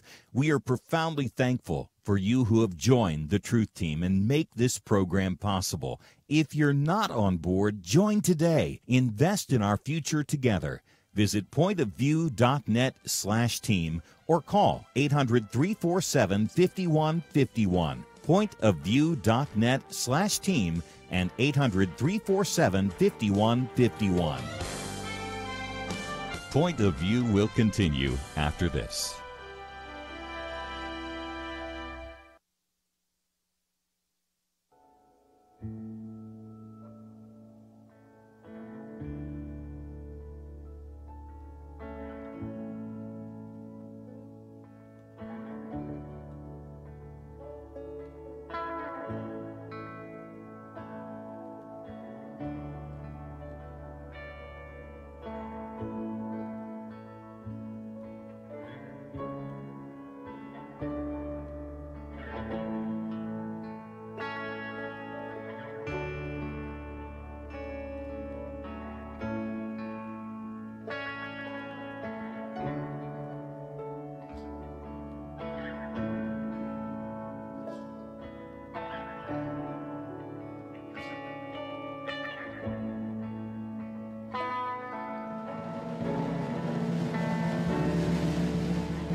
You are listening to Point of View. The opinions expressed on Point of View do not necessarily reflect the views of the management or staff of this station. And now, here again is Nick Pitts. And welcome back to Point of View. I'm your host, Nick Pitts, and so grateful that you decided to join us. We are trying to get Daniel Greenfield on the phone right now, but as some of you are well aware right now, we're having a little bit of technical issue on the phone call, on the phones. And so one of the interesting things as a millennial, I'm finding out there are these things called landlines. I had no clue about landlines until a few months ago when starting to work for here. But apparently there are non-cell phones that require landlines. But nevertheless, we're getting to the bottom of it right now, trying to figure out what's happening. And so we will be talking with Daniel here shortly about Elizabeth Warren and that saga, which again kind of shows to a certain degree what's happening just in our political environment right now, relative to kind of some of the divisiveness that continues to increase, the partisanship. And I think there was a fascinating study that we touched on it last Wednesday that David Brooks in the New York Times highlighted about just the hyperpartisanship largely being derivative from about 14% of the base. Whereas it was the radical left and then the radical right, those 7% each really of both sides that had this propensity to really redirect, to really just take charge of the conversation. In reality, some of this hyperpartisanship isn't representative of the entirety, but rather, again, just that 7% on each side of the way. Now, one of the social, I don't even know if it's a social science concept as much as it's just an internet moniker that's kind of popularized, which is called nut pickers. Nut pickers are individuals that choose the outliers on each side of the argument in order to be able to typecast the entirety of the group. So, for example, we know about nut pickers from the biblical perspective, or when individuals would say, well, that Westboro Baptist Church is all Christians. Well, no, that's not the case. That's an outlier organization that doesn't represent Christianity at all. It's very much an outlier, and so they're nut picking at that particular point. When you go and say all Democrats are socialists, you're nut picking at that point, because you have the vast majority of them would say that no, that's not the case. The Joe Bidens of the world, et cetera, that have continued to say, well, there's the Oscario, et ceteras, and Bernie Sanders, but those don't represent the entirety of that. Or when Democrats will say, no, that's the all Republicans are neo-Nazis. No, that's not the case either. It's just a very radicalized segment that would not be characteristic of the entirety of the whole. Jamie writes on Facebook right now, because our Facebook is still up, so you can call in or you can write on Facebook, facebook.com/pointofviewradio. She says that the false political spectrum is what she was referring to of the right-left to describe the battle of ideas. This is based on the postmodern worldview and used to intentionally polarize us into fighting groups. I completely agree, Jamie. I just find it to be very unhelpful at the end of the day, too. I think there are certain key elements that would be characteristic of the entirety of a particular the Democrats, or would be characteristic of all Republicans. But I think those are few and far between today. I think Selena Zito wrote really well, and she identified it when she said that we're living in an age in which the parties are weak, but partisanship is strong. And so there's great differentiation that's happening on both the left and the right. And so I find it to be very lazy, intellectually lazy rather. But then also on the other side, especially for the Christian, it's just really hard to be able, it's just unloving, right? Because at the end of the day, the Christian looks for the best and tries to redeem the worst. And when you're having an argument, specifically, arguments in and of themselves aren't bad, but arguments often allow us the opportunity to take up the invitation that God has extended to us in Isaiah 1:18, when he says to come, let us reason together, right? Arguments aren't bad. Arguments help us to be able to debate ideas. And so what we're doing when we're debating ideas is you could potentially be nut picking if you just say, well, Democrats all want socialistic principles, or Republicans are all neo-Nazis that want to denigrate certain segments of the population. They don't care about people. No. That's nut picking. That's picking outlier instances to be able to represent the entirety of a side, which I don't think is very helpful. And I think Jamie agrees. And we'd love to hear from you. You can call, I think maybe you can call in 800-351-1212, or I know you can get on Facebook, facebook.com/pointofviewradio.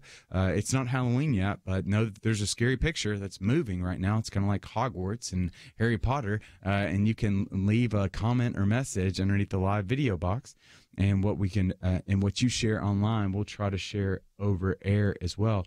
Again, I just think that it's just really unhelpful. And so look to hear from you as well. But I want to transition right now because there's also a pretty significant cultural turn of events that happened that I highlighted in the daily briefing a little while back, that Sears is announcing the closure of 142 Sears and Kmart locations are closing in Chapter 11 bankruptcy. I don't remember going to Sears, but I do remember getting in trouble because of Sears. Little did I know that you're not supposed to cut up the last Sears catalog for a school project way back when, but you live and you learn, I guess. Sears Holdings plans to close another 142 unprofitable stores as a part of its Chapter 11 bankruptcy. This was on top of the already 46 store closings announced in August. Liquidation sales at the additional stores are expected to begin within 2 weeks. The company still has 687 stores remaining, but this really is just this is a changing of the guard, one might say, that what used to be a very much a cultural institution of Sears is now changing to a large degree, and as often is kind of epitomizes the changing of the times. Some attribute Sears' demise to the shrinking middle class. There was an individual over at the Weekly Standard that indicated that it just reveals the new shopping habits of a new consumer that we find that increasingly is more prevalent here in the U.S. He used the illustration of a barbell where you have a pretty sizable upper middle class, you have a pretty sizable lower middle class, I guess you would say, and then in that middle class component is kind of the actual the bar part, which is pretty skinny as well. Jono Sierra over at Bloomberg wrote that Sears was the latest victim of creative destruction, an economic term indicating that when just kind of as more innovation happens and as creativity and new products are offered, it kind of causes other entities, unless they're consistently evolving, just to deteriorate into in this economic marketplace. And, you know, there's theories abounding concerning the demise of this, but there's no denying the changing nature of our economic landscape. Notice some of these numbers. In 2010, Americans spent $165 billion online. In 2010, Americans spent $165 billion, which is a pretty significant number. In 2017, that number stood at $453 billion. Okay, so in 7 years alone, we go from $165 billion to $453 billion. In 10 years, forecasters estimate that 51% of the workforce will be freelancing. You heard that correct. In 10 years, forecasters estimate that 51% of the workforce will be freelancing. The world is changing, but the world still needs clothes, right? So as Christians, we must know the unchanging nature of the message, but understand our evolving culture. If we forsake the latter, our light in this world will begin to resemble the Kmart blue light special. It's important for us to know the world that we're living in, but also know the word that was given to us by the creator of this world. It kind of channels what the Apostle Paul would say in 1 Corinthians 9 of wanting to contextualize, of wanting to be weak to the weak, of wanting to be a Jew to the Jew, a Gentile to the Gentile, in order that he might be able to win some. It's important for us to know our context and to know that we're not necessarily selling a message, but we're communicating a message that is of great value, to the extent that even Jesus said that this message is of such great value that it caused an individual to sell everything that he had in order to go purchase the field, to do everything that he can to get the treasure hidden in a field, from Matthew 13:44. And also opens up the opportunity for us to, one, be aware of our world, but two, always be cognizant and be prepared to give a response to the word in this world today. And so we've got to go to a break right now. But when we come back from the break, we're going to continue taking some of your comments and questions that you have on Facebook. So you can jump on over to facebook.com/pointofviewradio. Again, facebook.com/pointofviewradio. And then we'll also be taking some of your phone calls. So you can call in at 800-351-1212. Again, that number is 800-351-1212. And so when we get back, we're going to transition a little bit. We'll be taking a look at some of the new social science research that's out there. There's some interesting research that's out there that I'm really anxious to share with you all. There's a study that was out of Biz Journals that kind of gave a survey of the 25 speediest driving cities here in the U.S., as well as which fast food chain is the fastest of them all. And so we'll be taking a look at some of those and then what they reveal about us as well. And so we're going to take a break. When we come back from the break, fast food and speedy cities. We'll be back right after this.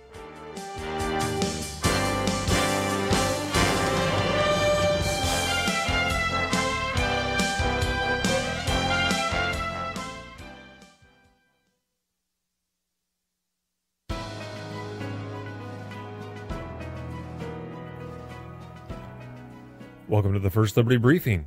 I'm Jeremy Dice. You probably know the story of Aaron and Melissa Klein, the bakers in Oregon forced out of business and fined $135,000 by the state when they politely declined business that would have forced them to violate their religious convictions. What you may not know is that after the state of Oregon pronounced them guilty of discrimination, private citizens were eager to show their contempt for the Kleins. Many of the comments they received are so vulgar that I cannot repeat them here, but here is a tame sampling. One person writing on Facebook said to the Kleins, "I hope your shop burns." Another chimed in, noting that she hoped Aaron and Melissa would burn in hell. One man sent a message that said, "I hope you lose your house and have to live on the streets." One woman even said, "We hope your children get cancer and die." When the government declares that citizens like Aaron and Melissa are not entitled to the Constitution's promises of religious liberty and free speech, its people push aside any goodwill that allows people to coexist peacefully with beliefs with which they may disagree. Aaron and Melissa have asked the Oregon Supreme Court to review their case. We hope the court will accept the appeal, if only to remind everyone that it is possible to live peacefully as neighbors, even when we disagree.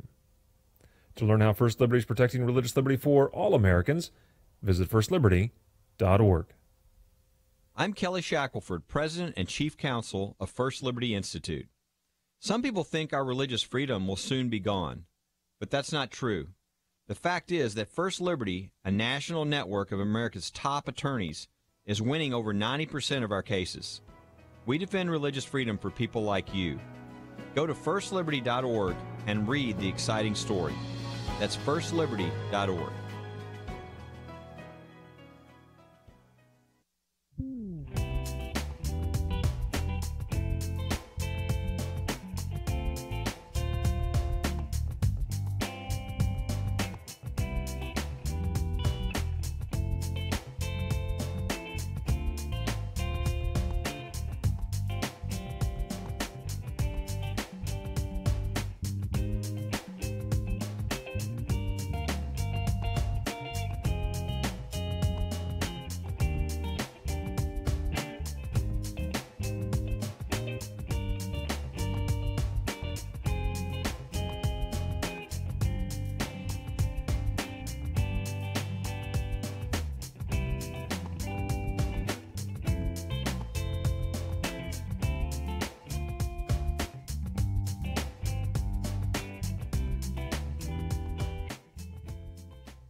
Now, back to Point of View, your listener-supported source for truth. And welcome back to Point of View. I'm your host, Nick Pitts, and we have been talking a little bit about Elizabeth Warren and some of this growing partisanship that's happening here in the U.S.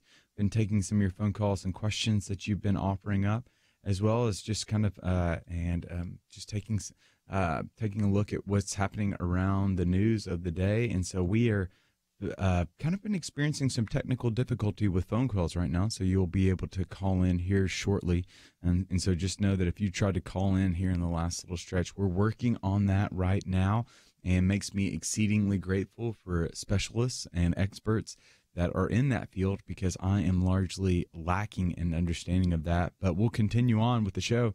And so we're going to take a look at some of the social science research I was talking about. There's just some new interesting data out there that kind of helps explain some of this American experience that we're living in right now.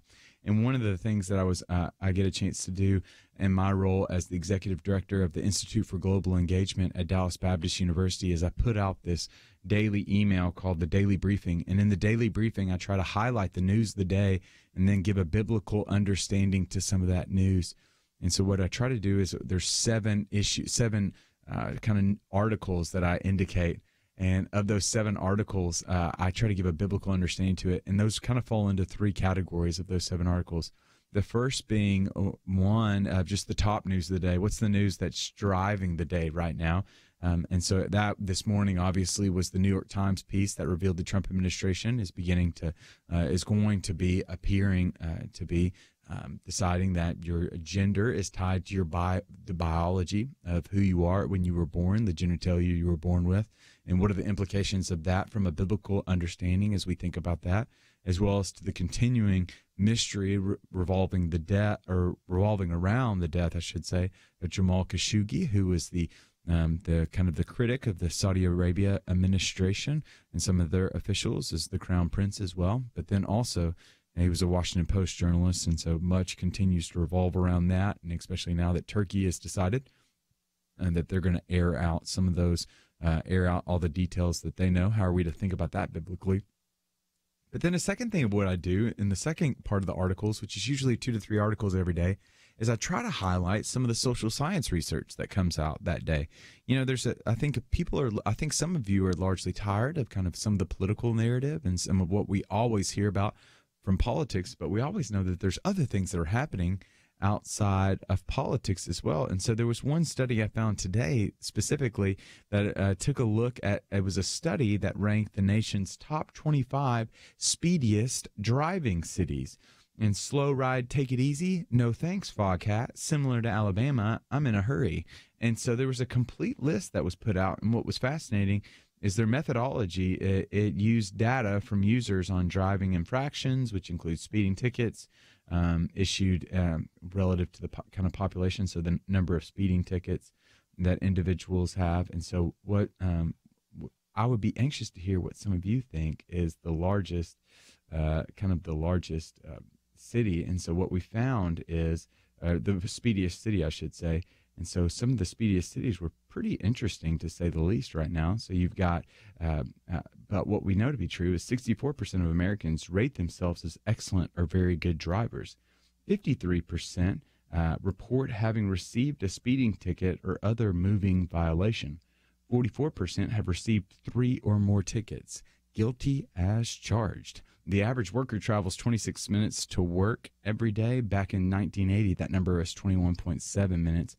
A recent study of British commuters found that even just a 20-minute increase in commute time, traffic, car trouble, etc., is equivalent to getting a 19% pay cut. Aggressive driving gives the appearance of getting to your destination quicker, but what the research indicates is that tailgating doesn't get you there faster. As a matter of fact, it only further congests traffic. And so what we can conclude based on this, especially knowing that tailgating doesn't get you there faster, is that though you're the only person behind the wheel, driving on the road is a team sport. When you speed, you hurt the team. Undoubtedly, you have excuses to justify your behavior, but those excuses don't exempt your behavior, but do reveal your character. And so I thought that was a pretty fascinating study out of some of the fastest cities. But now let's switch over to what are some of the fastest fast food restaurants. You see, Fleetwood Mac insists you can go your own way, but Burger King promises you can have it your way, and they are also the fastest of having it your way. According to a QSR magazine study, found that it took only 3 minutes and 13 seconds from the point of ordering your BK chicken fries and what have you to the moment you receive your food. Following Burger King in the speed ratings were Dunkin', formerly known as Dunkin' Donuts, Wendy's, and those delectable fries, Taco Bell, which is America's favorite Mexican food restaurant, which is fascinating, Arby's with the great curly fries, Carl's Jr., which I haven't had Carl's Jr. in forever, Hardee's, which is just quite delectable breakfast, especially in Clarksville, Tennessee. Shout out Clarksville. And then Chick-fil-A, which is just a reminder of God's goodness and grace, especially those waffle fries. The average wait time for all those chains rose about 9 minutes. But what does this reveal about us? Well, sure enough, American eating habits vary like the selection at a Golden Corral. Research indicates that just 27% of people today eat breakfast, lunch, and dinner. So only 27% of Americans eat all 3 meals every day. But we do consume over 10 billion donuts every year in the U.S., with 20% of Americans eating meals in their cars. 52% of Americans believe doing their taxes is easier than figuring out how to eat healthy, I myself included. Increasingly, Americans aren't making time for meals, but breaking bread makes us whole. Research shows that dinnertime conversation boosts the vocabulary of young children more than being read aloud does. Regular family meals have been shown to lower the risk of binge drinking, teenage smoking, eating disorders, and sexual activity. Meals are both rich with opportunity and also ubiquitous in the biblical narrative. Burger King will customize your order, but a shared meal will enrich your life. And so those are just some of the social science research that we try to highlight every day on the Daily Briefing. And so you can sign up for the Daily Briefing really easy. It's one of two ways. First, if you're used to going to Point of View, you can go to www.pointofview.net and you can click on over on the Daily Briefing link. And when you go to the Daily Briefing link, you can sign up there at the Daily Briefing website from the Point of View website. Or if you just want to go directly to the Daily Briefing website, you can go to www.thebriefing.net. And when you go there, you'll be able to see a place where you can enter in your email address. And when you enter in that email address and click confirm, what we'll do is you'll get subscribed to it, and then you'll get it in your inbox around 5:30, 5:45 every morning, depending on what time I can finish up that morning. And so what we try to do is give you a brief overview of the day's news, and then hopefully how to think about it from a biblical perspective as well. But we've got to take a break right now. But when we come back, we're going to go through some of the top news of the day, what individuals are talking about right now relative to what the New York Times has reported out earlier over the weekend, indicating that the Obama administration loosening of the language relative to transgender policies is now being tightened by the Trump administration. Then we'll go to the latest with the relative to Jamal Khashoggi and his death. What are some of the characteristics and traits we need to consider as we think about this continued mystery around his death, but also what are some of the options that are available to us, but what are the two instrumental facts that we can cling to when considering this? I think there are two instrumental facts that we'll have to be able to think about, and so we'll be talking about that as well. But we've got to go to a break. But when we come back from the break, we'll talk about those two things as well as take your phone calls and questions on Facebook. So you can call in at 800-351-1212. Again, that number is 800-351-1212. Or jump over to Facebook, facebook.com/pointofviewradio. Again, facebook.com/pointofviewradio. And we'll be back right after this.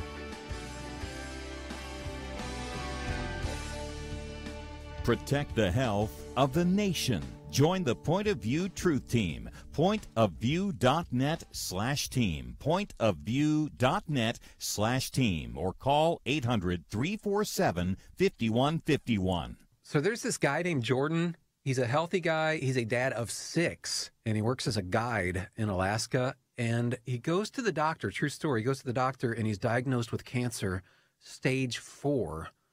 And here's the thing. He had switched earlier from medical insurance to Medishare, where Christians share each other's medical bills. So the question for Jordan and his wife, Jenny, was, is this actually going to work? Our medical bills exceeded $160,000. Medishare members shared all our bills. And it was about more than just the money, too. This is a real community. Medishare is a family, a group of people that stick with you through the hardest times of your life. I just don't know how I could have done it without Medishare. It's so worth looking into. There's a reason this is growing so fast. So if you want to find out more, here is a number for you, 855-90-BIBLE. That's 855-90-BIBLE.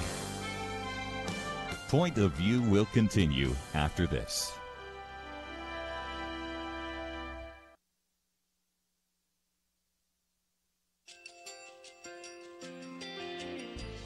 I just want to thank you so much for all the wonderful programming you have.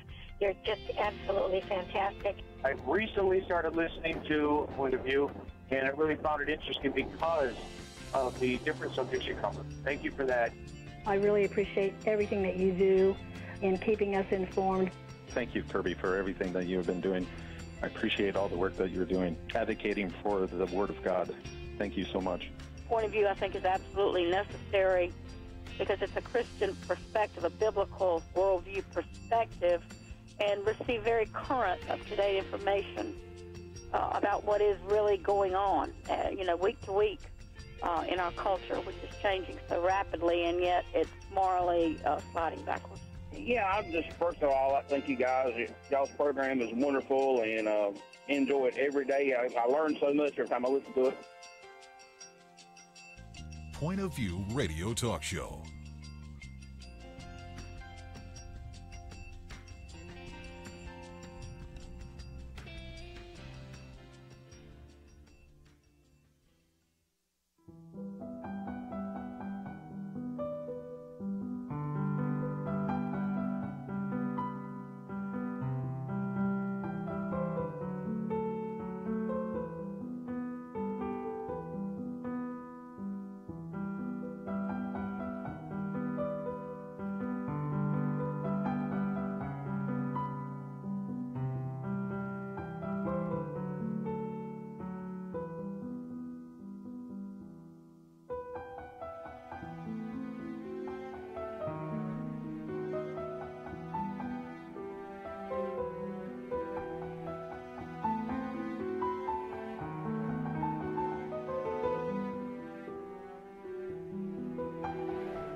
Hi, this is Kirby Anderson. You know, each day we take on the tough issues and provide a biblical perspective to them. The topics we cover are wide-ranging: apologetics, theology, prophecy, creation and evolution, intelligent design, marriage, family, child-rearing, the millennial generation, trends in society, politics, economics, business, religious liberty, the Constitution, public policy, foreign policy, military policy, tensions in the Middle East, abortion, homosexuality, pornography, sexual ethics, media, technology, history, and America's godly heritage.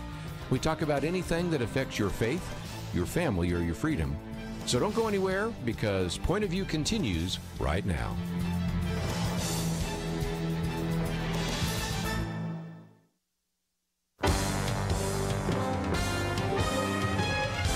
Across America, live.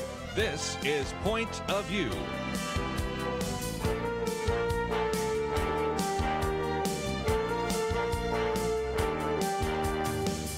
And now, Nick Pitts. Welcome back to Point of View. I'm your host, Nick Pitts, on this Monday, October 22nd, 2018 day. Happy Nut Day for those of you that are keeping account. This is hour 3 of Point of View, and we have kind of covered quite a bit of terrain right now. We found out, according to social science research in the previous hour, that Burger King was the fastest fast food restaurant in all the land.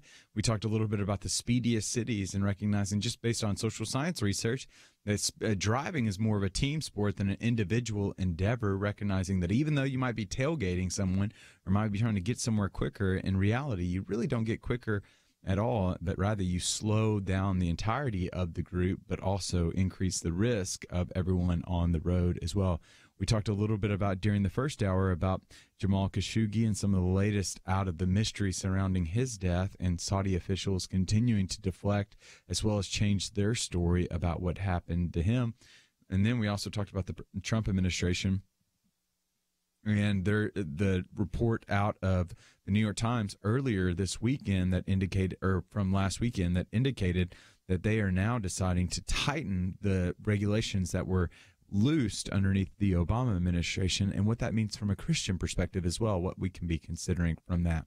We've also been taking some of your phone calls and questions and comments from Facebook, but as some of you have found out, our phones are having some difficulty right now. So if you're having difficulty reaching us on the phone line, know that we're still taking some of your Facebook messages and comments, so you can be sure to tune into that at www.facebook.com/pointofviewradio.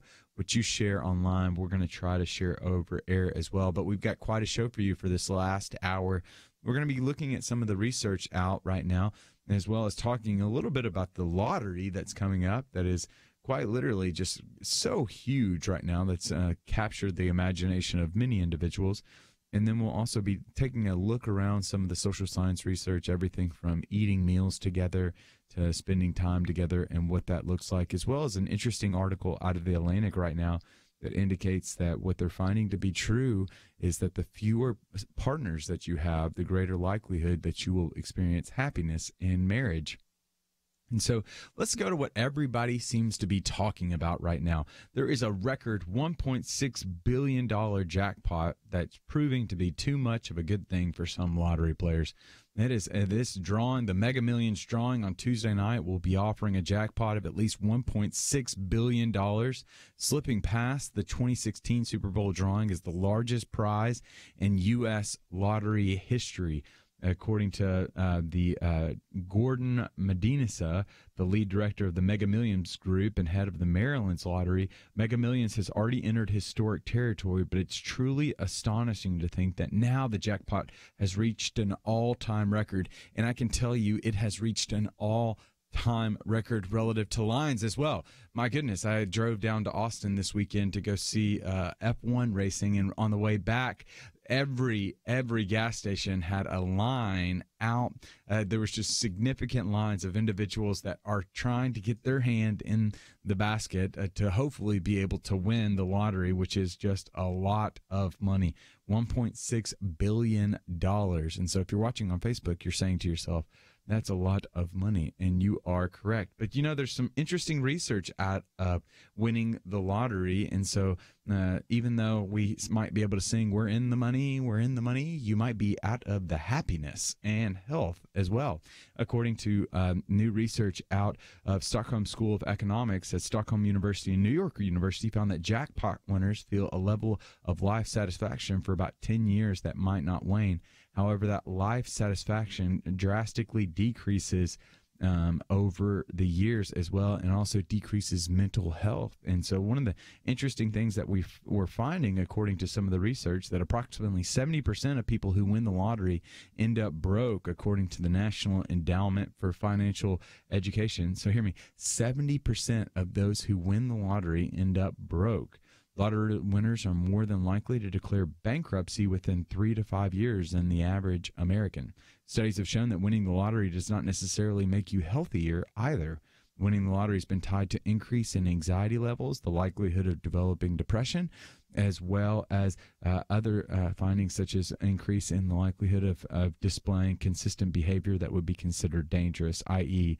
binge drinking, chronic smoking, et cetera, et cetera. So you might be in the money, but it appears as though that you will be out of the happiness and health is all. So what do we know about this from a biblical perspective? Well, what we know to be true is that God is still sovereign over all. In Proverbs 16:33, we find that we may throw the dice, but the Lord determines how they fall. The lottery might just be kind of a fun little game for you to play, but we also know that just some of the research indicates that it's very detrimental to certain individuals. It typically is just not very loving of your neighbor to have this type of system put into place, because it oftentimes preys upon individuals that ends up just robbing them of the necessary means that they need to be able to live and to move and to have their being in this world today. And so I would exercise caution in this. This would be one of those things that I would often cite 1 Corinthians 10:23, that all things might be permissible, but not necessarily all things would be beneficial, and the lottery might prove to be one of those as well. But that's not the only news that's kind of coming out right now. One of the things that I want to touch on before the break is that news broke early this morning that at the age of 85, the Presbyterian pastor Eugene Peterson, best known for authoring the Message Bible transliteration, died a week after entering hospice care. Eugene Peterson disarmed me, and his wisdom blessed me greatly. He was a transparent giant, allowing us to see our glorious God through him. He wasn't perfect, but he was honest. He said, quote, "All the persons of faith I know are sinners, doubters, uneven performers. We are not secure because we're sure of ourselves, but rather because we trust that God is sure of us." End quote. This honest man appealed to a lot of us because we needed something, or rather someone, to help us in our long obedience in the same direction. He said, quote, "Yet I decide every day to set aside what I can do best and attempt what I can do very clumsily. Open myself to the frustrations and failures of loving, daring to believe that falling in love is better than succeeding in pride. His words smelled of the earth, but drew you to heaven. His clear writing hit you where you were, but never left you there." This afternoon, Eugene Peterson rests in peace, and his writing brought a great peace to the rest of us. I know that I am exceedingly grateful for the work of Eugene Peterson. He was an individual that very much wrestled with the biblical narrative, that tried to figure out a way to be able to put the truths of God into language that were specifically tailored to situations of countless individuals. And because of that, many of us were exceedingly blessed by him, as he was just a faithful servant of God. And I am exceedingly grateful that for Eugene Peterson's life, for his obedience, and for his willingness to share his life, because in turn it made all of our lives better. And so our thoughts and prayers are with the Peterson family as they deal with this loss. And we know that though his lantern is out, his legacy continues to live on, and the world is better because of him. But we have got to take a break. But when we come back from the break, we'll continue taking some of your phone calls and questions and looking through some of the top headlines. So you can do so at www.pointofview.net to see what we'll be talking about. Or if you want to leave a comment or question, you can go to www.facebook.com/pointofviewradio or jump on to phone call 800-351-1212, and we'll be back right after this.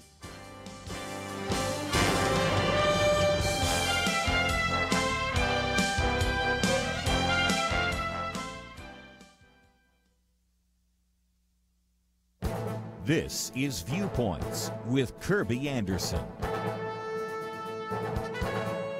You know, after some of the political battles on Capitol Hill and after the political ads during the midterm elections, I think most of us would like a return to civility. Hillary Clinton explains when civility might once again become part of the political process. She told CNN, "You can't be civil with a political party that wants to destroy what you stand for." And she concluded that if the Democrats were fortunate enough to win back the House and or the Senate, that's when civility can start again. Michael Barone made two observations about her comments. First, you can be civil even if you are convinced the other party is not. Don't say that you cannot be civil when what you really mean is you don't want to be civil. Second, her prescription for civility essentially is this: just let Democrats win the elections, and then Republican senators and their wives can eat dinner in restaurants without being forced out by jeering crowds. Michael Goodwin expressed alarm at Hillary Clinton's comments and wondered why there wasn't any significant outrage or response to her comments. He says Clinton knows we're already in the danger zone when it comes to the political temperature. Her comments then are as reckless as bringing a can of gasoline to a bonfire. One other anomaly is also worth mentioning. Not only is there little outrage about the comments by Hillary Clinton, Maxine Waters, and others, but there also seems to be a deliberate attempt to prevent anyone from using the word mob to describe the menacing actions by progressives. David French details a number of times just on CNN when guest commentators were told not to describe these actions as mob behavior.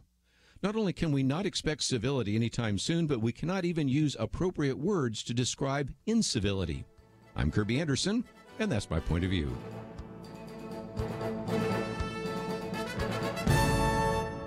From Graceworks Pictures, Indivisible, based on the true story of Army Chaplain Darren Turner and his wife Heather. Rated PG-13, opens October 26th, indivisiblemovie.com.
You're listening to Point of View, your listener-supported source for truth. And welcome back to Point of View. I'm your host, Nick Pitts, and we have been talking a little bit about the big Powerball winning that could potentially, the drawing that'll be happening on Tuesday, and some individual might be winning $1.6 billion, upwards of $1.6 billion. I think the one-time payout is around $900 million, and then once the government takes their cut of it, I think it generates to around $600 million.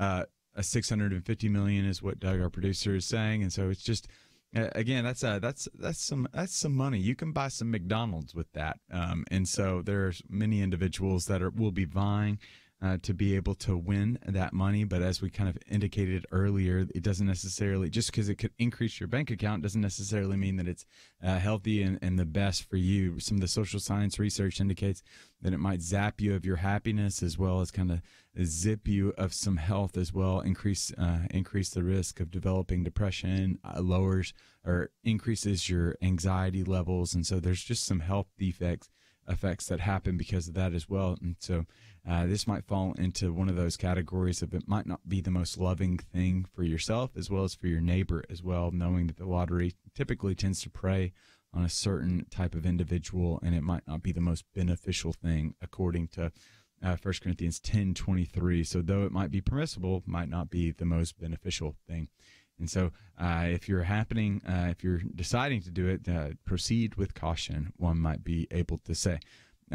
say. And so we're going to continue with some of the headlines. And so what we talked about during the first hour, and we'll pick back up now in the third hour, is news that broke over the weekend that the Trump administration appears to be, quote, according to the New York Times, defining out the existence of transgender individuals. And so the Trump administration is considering, according to the New York Times, narrowly defining gender as a biological, immutable condition determined by genitalia at birth, which is the most drastic move yet in a government-wide effort, it says, to roll back recognition and protections of transgender people under the federal civil rights law.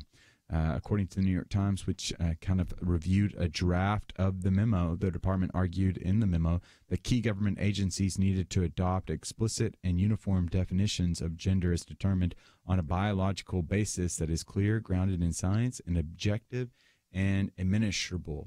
And so one of the fascinating things is that that the New York Times is putting this and framing this in such a way that it could define out of existence transgender people. But what we know to be true is that for the past 200 years, up until the Obama administration in 2015 or 2016, that these are individuals that still had their human existence in place and they weren't defined out. But it was only until the Obama administration that really began to issue some of these executive orders in the form of dear colleague letters and directives that really started to that really kind of set the tide for some of this. And so, as you can expect, as the article states, the Obama administration loosened the legal concept of gender, and the Trump administration appears to be tightening the concept of gender. And that kind of has caused a little bit of a ripple effect relative to response of certain constituencies. The Human Rights Campaign called this a direct attack on the protections of LGBTQ people. Activist and actress Laverne Cox, who also is transgender, called this another example of brutal colonialism. And Chaz Bono said this administration is trying to, quote, redefine him out of existence. I think probably one of the most helpful voices in the transgender space right now relative to the Christian perspective is an individual named Ryan Anderson. He serves at the Heritage Institute and Heritage Foundation, rather, and he wrote a book called When Harry Became Sally, and he makes a really important note that I think is important for us to accentuate.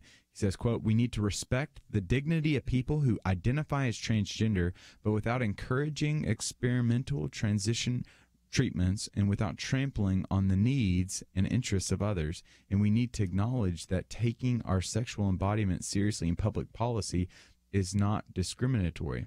Essentially, by defining gender as biological, the administration is taking the body seriously because your body matters.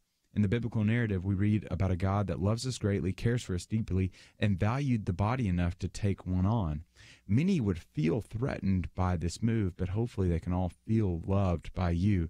One of the key components to crafting public policy is creating it to make it objective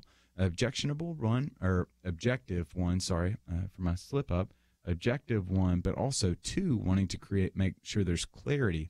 One of the interesting things relative to some of the transgender policy that was put into place, it created a little bit of ambiguity.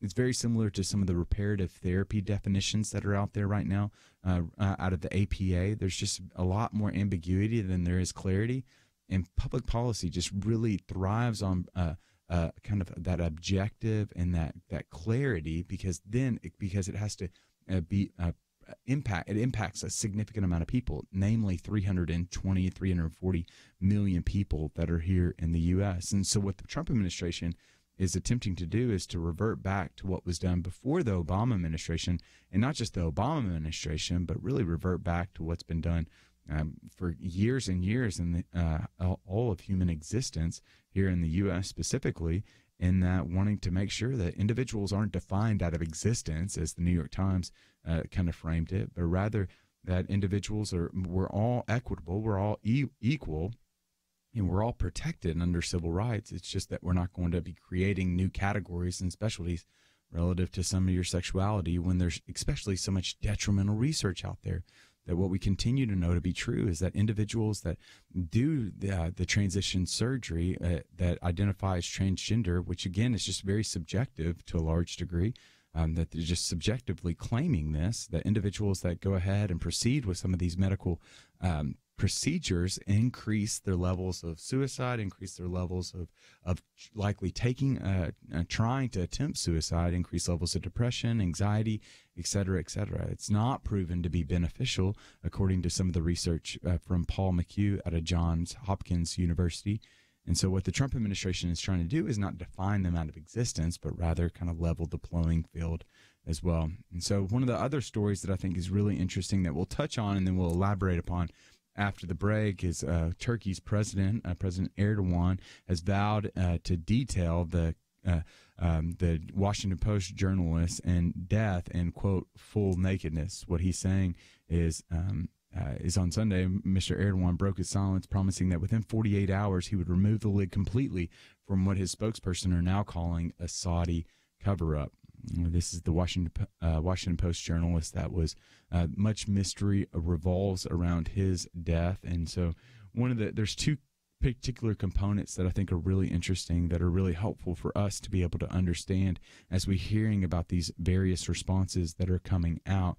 This Washington Post journalist was very much speaking out against and critiquing Saudi officials, and some of on the one hand, they're reforming some of the nature and the human habits out of Saudi Arabia, but also two, they're clamping down on some of the critical voices, and this just happened to be one of those critical voices. And so you can do one and two of the same things. And so there's two significant facts to consider when reading some of the reactions from this ongoing story. And one is that the U.S. relationship with Saudi Arabia is valuable and of strategic importance in the region, that we have a great interest in maintaining a strong relationship with Saudi Arabia, especially relative to Iran right now, that's making overtures with everyone from Russia to ISIS to specifically against Israel. They've always been one that has chanted death to Israel during some of their large gatherings, as well as threatening even from leadership within Iran to, quote, push Israel into the sea. And so as individuals that are strong allies of Israel right now, anyone that's standing up and wanting to eliminate and eradicate Israel is an enemy of ours. And so we're wanting to be aware of Iran right now and wanting to be cognizant of some of their latest overtures that they've done in the region, hence the reason why there's strategic importance with Saudi Arabia.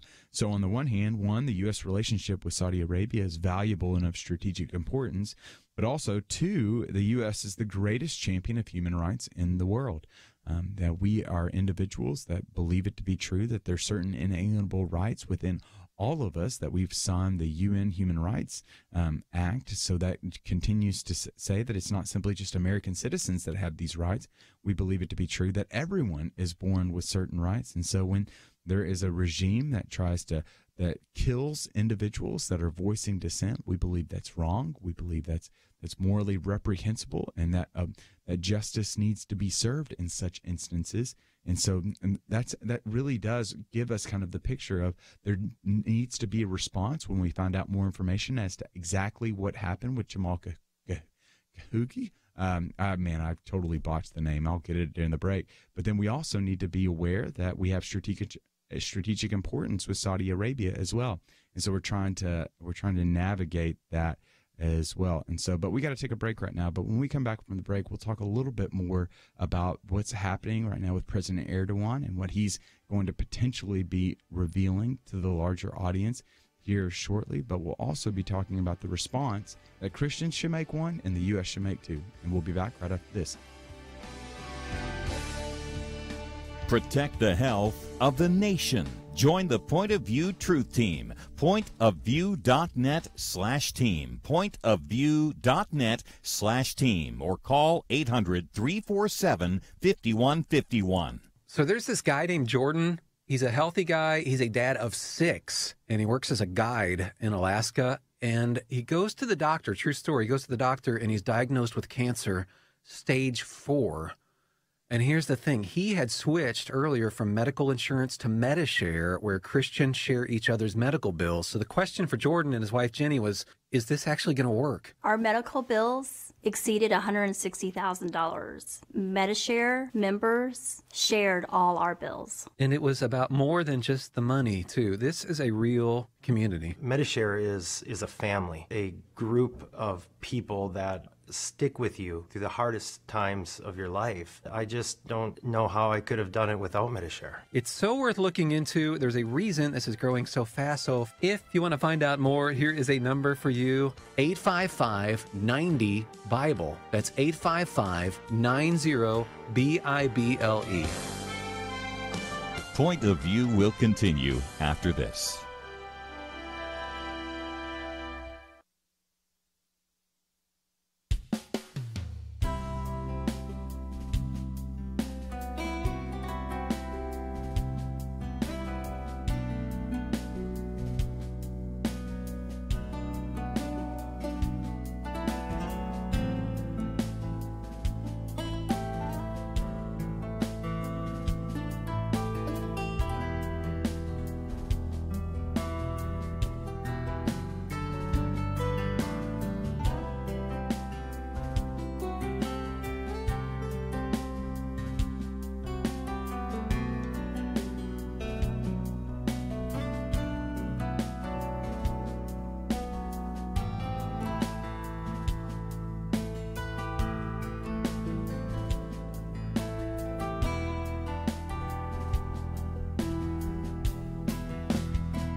You are listening to Point of View.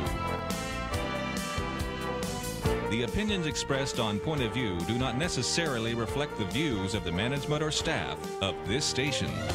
And now, here again is Nick Pitts. And welcome back to Point of View. I'm your host, Nick Pitts, and we have been talking a little bit about what's happening relative to Turkey and President Erdogan and what he is doing. And I apologize, in the previous segment, I mispronounced the journalist, and it was just, I apologize for that. Jamal Khashoggi is his name. He was the journalist, op-ed columnist out of the Washington Post. It's just tragic what's happened to him and the mystery that surrounds him. And we've just continued to follow the story, as many of you know, on Point of View, that you're regular listeners. And one of the things that we're continuing to find is that we're having to balance kind of the response to the death of Mr. Khashoggi and really recognize there's kind of two competing balances right now. Well, not even competing balances, but two things that we know to be true is that one, that we have a special relationship with Saudi Arabia and especially have a strategic importance because of that relative to what's happening with Iran right now in the region. And then the two is that the U.S. is the greatest champion of human rights in the world right now. There's the extent that we even have, to a certain degree, we had our ambassador, UN Ambassador Nikki Haley, made a very powerful speech at the UN a few months back and announcing that we would be backing out of the Human Rights Council at the UN because of some of the what we would consider to be corrupt as well as just hypocritical moves that was done by that council. And so we've always been, to a large degree, very strong, stalwart advocates for human rights. And so, but when an individual like Mr. Khashoggi dies at the hands of what looks to be Saudi officials that were just trying to criticize, didn't necessarily like him because of his critical voice to them. It's just very distressing, to say the very least, and it's causing a reaction out of some individuals. And so Senator Rubio epitomized the tension in his comments yesterday. He said, quote, "How can we criticize Putin for killing journalists if we're not prepared to allow an ally to do the same?" He concluded, "No matter how important they might be to our Iranian strategy, our ability to be a voice for human rights is undermined and compromised if we're not willing to confront something as atrocious as what's allegedly happened here." And so what has allegedly happened here? Well, according to reports out earlier in the day, or actually late last night, President Erdogan out of Turkey has decided that he is going to air out to full nakedness, is what he would say, all the details that are surrounding this kind of this story that we continue to hear more and more about over the past few weeks. If you'll remember, earlier last week, Turkish officials said that they had obtained audio and video evidence of this just kind of the destruction, or you would say the killing of Jamal Khashoggi, to the extent that we even hear evidence on a recording of someone say, "We got to, quote, do this outside. You're going to get me in trouble." One of the torturers replied, "Shut up if you want to live when you return to Saudi Arabia." It was reported that Khashoggi was tortured and then dismembered while still alive, and that Khashoggi's body was advised to be put on. They put earphones on and listened to music, and the execution, according to reports, lasted 7 minutes. The investigation continues, but the outlook has just grown bleaker. U.S. intelligence officials have gathered evidence pointing to the prince's involvement.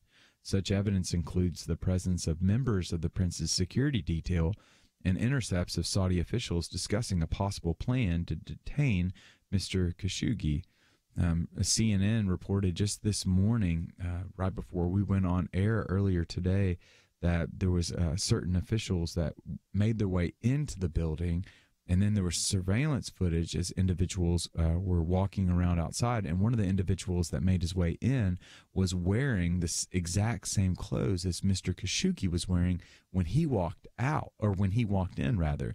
Mr. Khashoggi obviously has not walked out of that building, according to report. We haven't been able to see any footage, but we do appearing, it looks as though, that the clothes that he was wearing were on another individual that walked into that room as well. Earlier last week, the Washington Post published Mr. Khashoggi's last submission. They received the column from his translator the day after he was reported missing.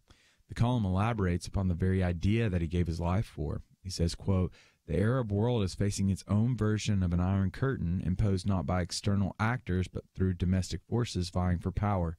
He concluded, quote, "The Arab world needs a modern version of the old transnational media so citizens can be informed about global events." An individual that I'm grateful for, and his voice, is an individual named Soren Kierkegaard. Kierkegaard observed that when the tyrant dies, his rule is over, but when the martyr dies, his rule begins. For those that are in Christ, faithful work lives on past your life, according to 1 Corinthians 15:58 and John 6:22. Our work has a resurrected resolve that turns temporal defeat into glorious victory. Sown seeds over time make for mighty forests, and so obviously we want the best. We want to get to the bottom of what's happened. We know from a biblical perspective that all that is in the dark will eventually come to light, but right now we're just in that waiting period and holding, trying to figure out what is next. And so if you have a question or comment, we'd love to hear from you. You can call in at 800-351-1212. Again, that number is 800-351-1212. Or you can log on to Facebook, facebook.com/pointofviewradio. Again, facebook.com/pointofviewradio. And what you say online, we'll try to share over air as well. And so we've got the live video feed there. And just leave a comment or question right underneath that live video feed, and we'll get back to you as well. For those of you that have been trying to call in right now, I apologize. We're having a scattershot hit or miss relative to some of our phone calls right now. Some are getting through, others are not. We were scheduled to hear from Daniel Greenfield earlier in the hour about the incredibly fake end of Elizabeth Warren relative to Senator Warren revealing her DNA test, but we were unable to kind of get our phone lines working. And then Karen Kataline, who is going to talk to us about the recent Antifa movements. We're working hard to be able to try to get her on the line, but know that we're having a little bit of difficulty right now, which I know some of you can relate with. Others of you are shocked that there's technological difficulties, but nevertheless, sometimes it happens. And so we're getting to that as soon as we can. But in the meantime, we've been kind of surveying some of the latest social survey research. I've been pointing out in the daily briefing. One of the things that I try to do is I highlight some social science research that comes in and day out. And so what's fascinating is we're finding out more and more information. There's one study that I'd like to give attention to now. Is a new study shows that how even innocently forgetting names and personal details can harm a relationship. Say my name, Destiny's Child sang it, and I can't remember it. The police mentioned Roxanne, Rod Stewart alluded to Maggie May, and Steve Winwood won't stop talking about Valerie. But nevertheless, the only thing worse than forgetting a name is being forgotten. And what they say, and this new research out on Slate's magazine, the research still stands to be the same, that those who were forgotten still felt less close to and perceived themselves as less important to those who had been forgotten. What's interesting is that research indicates that our level of happiness, our level interest rather, in the person determines whether we remember their name. So when someone doesn't remember your name, it might be due to their lack of interest. Studies show that hearing our name activates our brain even when it's spoken in a noisy room. The average American knows about 600 people. Some put that number as high as 770. Robin Dunbar asserted that 150 is the cognitive limit on the number of meaningful relationships we can manage.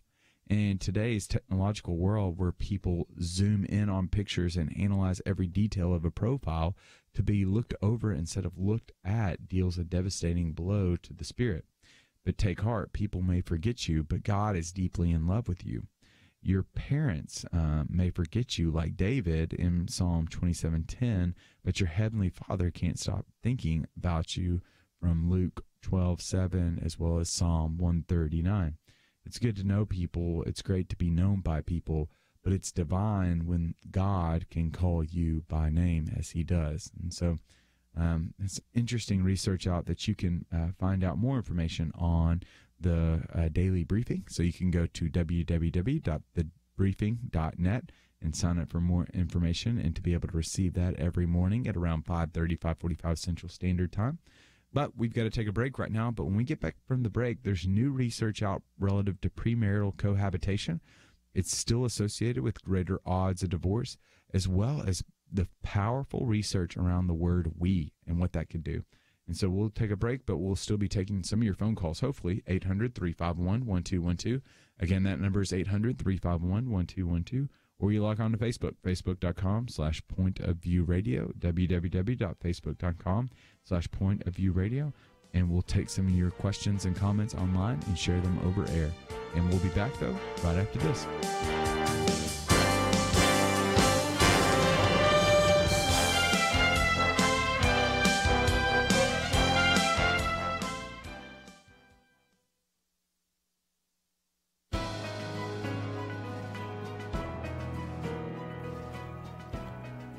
Welcome to the First Liberty Briefing.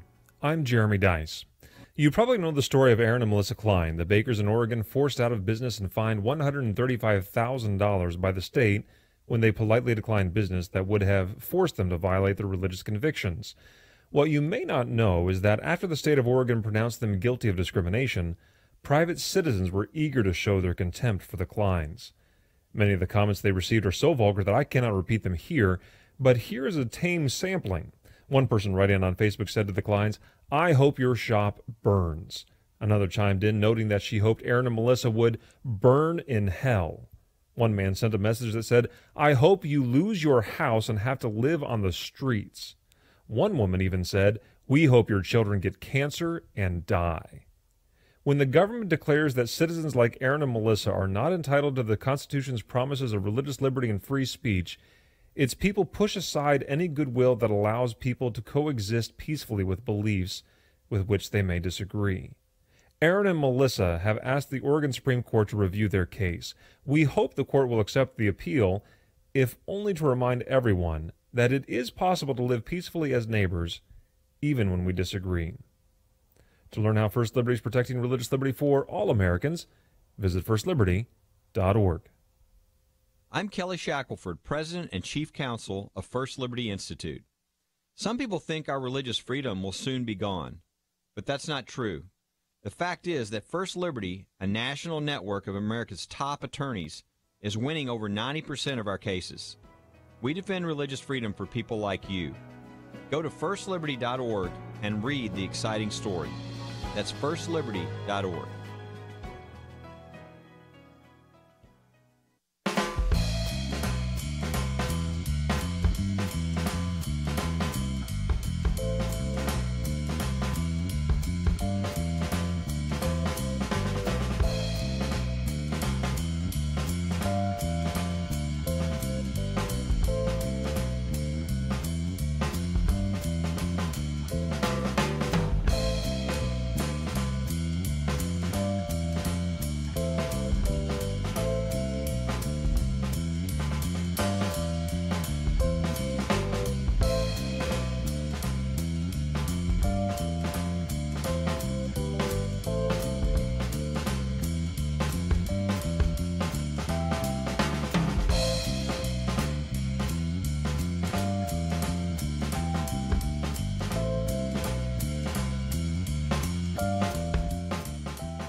Now, back to Point of View, your listener-supported source for truth. And welcome back to Point of View. I'm your host, Nick Pitts. Kirby is out today, and I am your host today on this Point of View that is honoring National Nut Day. No, actually, we're not honoring National Nut Day. We're just, it's just another day. I'm a nut. I'm a crazy nut is what Steve is pointing to me right now. But nevertheless, thanks for bearing with us over this day. We've had a little bit of phone issues, but we've been also making our way through Facebook. And so some of your questions and comments have been exceedingly grateful. So thanks so much for doing that. And so you'll be able to send some of your questions and comments on Facebook at facebook.com/pointofviewradio. So during this last segment, we're going to take a look at some more social science research. You know, I'm always just intrigued about just this research that helps us to better understand the human experience. I've always just kind of gravitated towards it and been really interested in it just because it kind of reminds me of what Paul would say in Acts 17 when he's talking at kind of at Mars Hill and kind of giving you an explanation to individuals that are not believers, that he says that we live and move and have our being in him. And so it's always interesting to me how individuals are living and moving. What's some of the research indicating about how individuals are conducting their lives? And so we've been taking a look at some of that research and everything from how the power of not knowing someone's name is very significant, but what we see is echoes of eternity in that research, and that it causes, when people don't remember us, it's clearly tied to not having an interest in us, but how we know that our God not only knows us and calls us by name, but knows the number of hairs on our head, which to a large degree shows how much interest he has and how much love he has for us, that to the extent that God would even say that he's loved us with an everlasting love, according to Jeremiah 33:3, that his love for us is unfathomable, according to Ephesians 7, it's unimaginable in some translations. And so it's just, I find that just that kind of research pretty interesting. And so I thought we would continue on with some of that research that's highlighted in the daily briefing. And so another area of research, that study that was out, it says that premarital cohabitation is still associated with greater odds of divorce. New findings suggest that there remains an increased risk for divorce for those living together prior to marriage, and that prior studies suggesting the effect has gone away had a bias towards short-term versus long-term effects. And so kind of some of the bias that was indicative of some of the earlier studies indicated that, well, yeah, there might not be an increased odds of divorce during those short term, so 1 to 2 years, but over long term, there still appears to be a greater likelihood of divorce if you're living together before that. And so, contra to Eddie Money's advice, perhaps you should reconsider your plans for tonight. 54% of first marriages began with unmarried cohabitation. Why aren't younger couples committing to marriage and going instead with cohabitation? The answer I said was found in 3 particular concepts: jam, The Bachelor, and Mama. One study found that shoppers were more likely to buy a jar of jam if presented with 6 choices of jam as opposed to 24 choices. When presented with the latter option, the shoppers experience decision paralysis that hinders commitment. In our tech age, choices abound and paralysis has set in as individuals are just inundated with a variety of choices through social media as well as dating apps. Concerning The Bachelor, research continues to suggest that promiscuity happens on the screen gets played out in reality. That what you're watching on the screen just doesn't stay on the screen, but often is propagated through your own actions.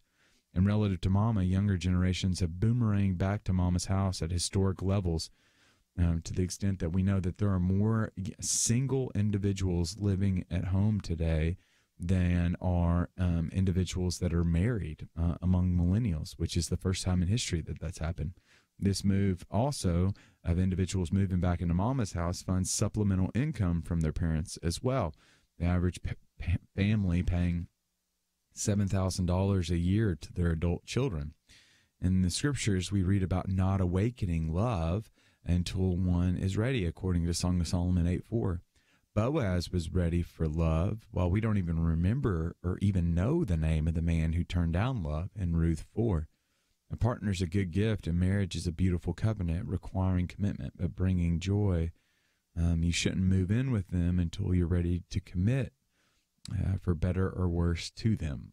And another study that I wanted to highlight is that out of Science Daily magazine, it shows that research has affirmed the power of we. They found that couples couples who often say we or us have more successful relationships and are healthier and happier. They found that we talk is good when one uses it. It's even better when one's partner uses it as well.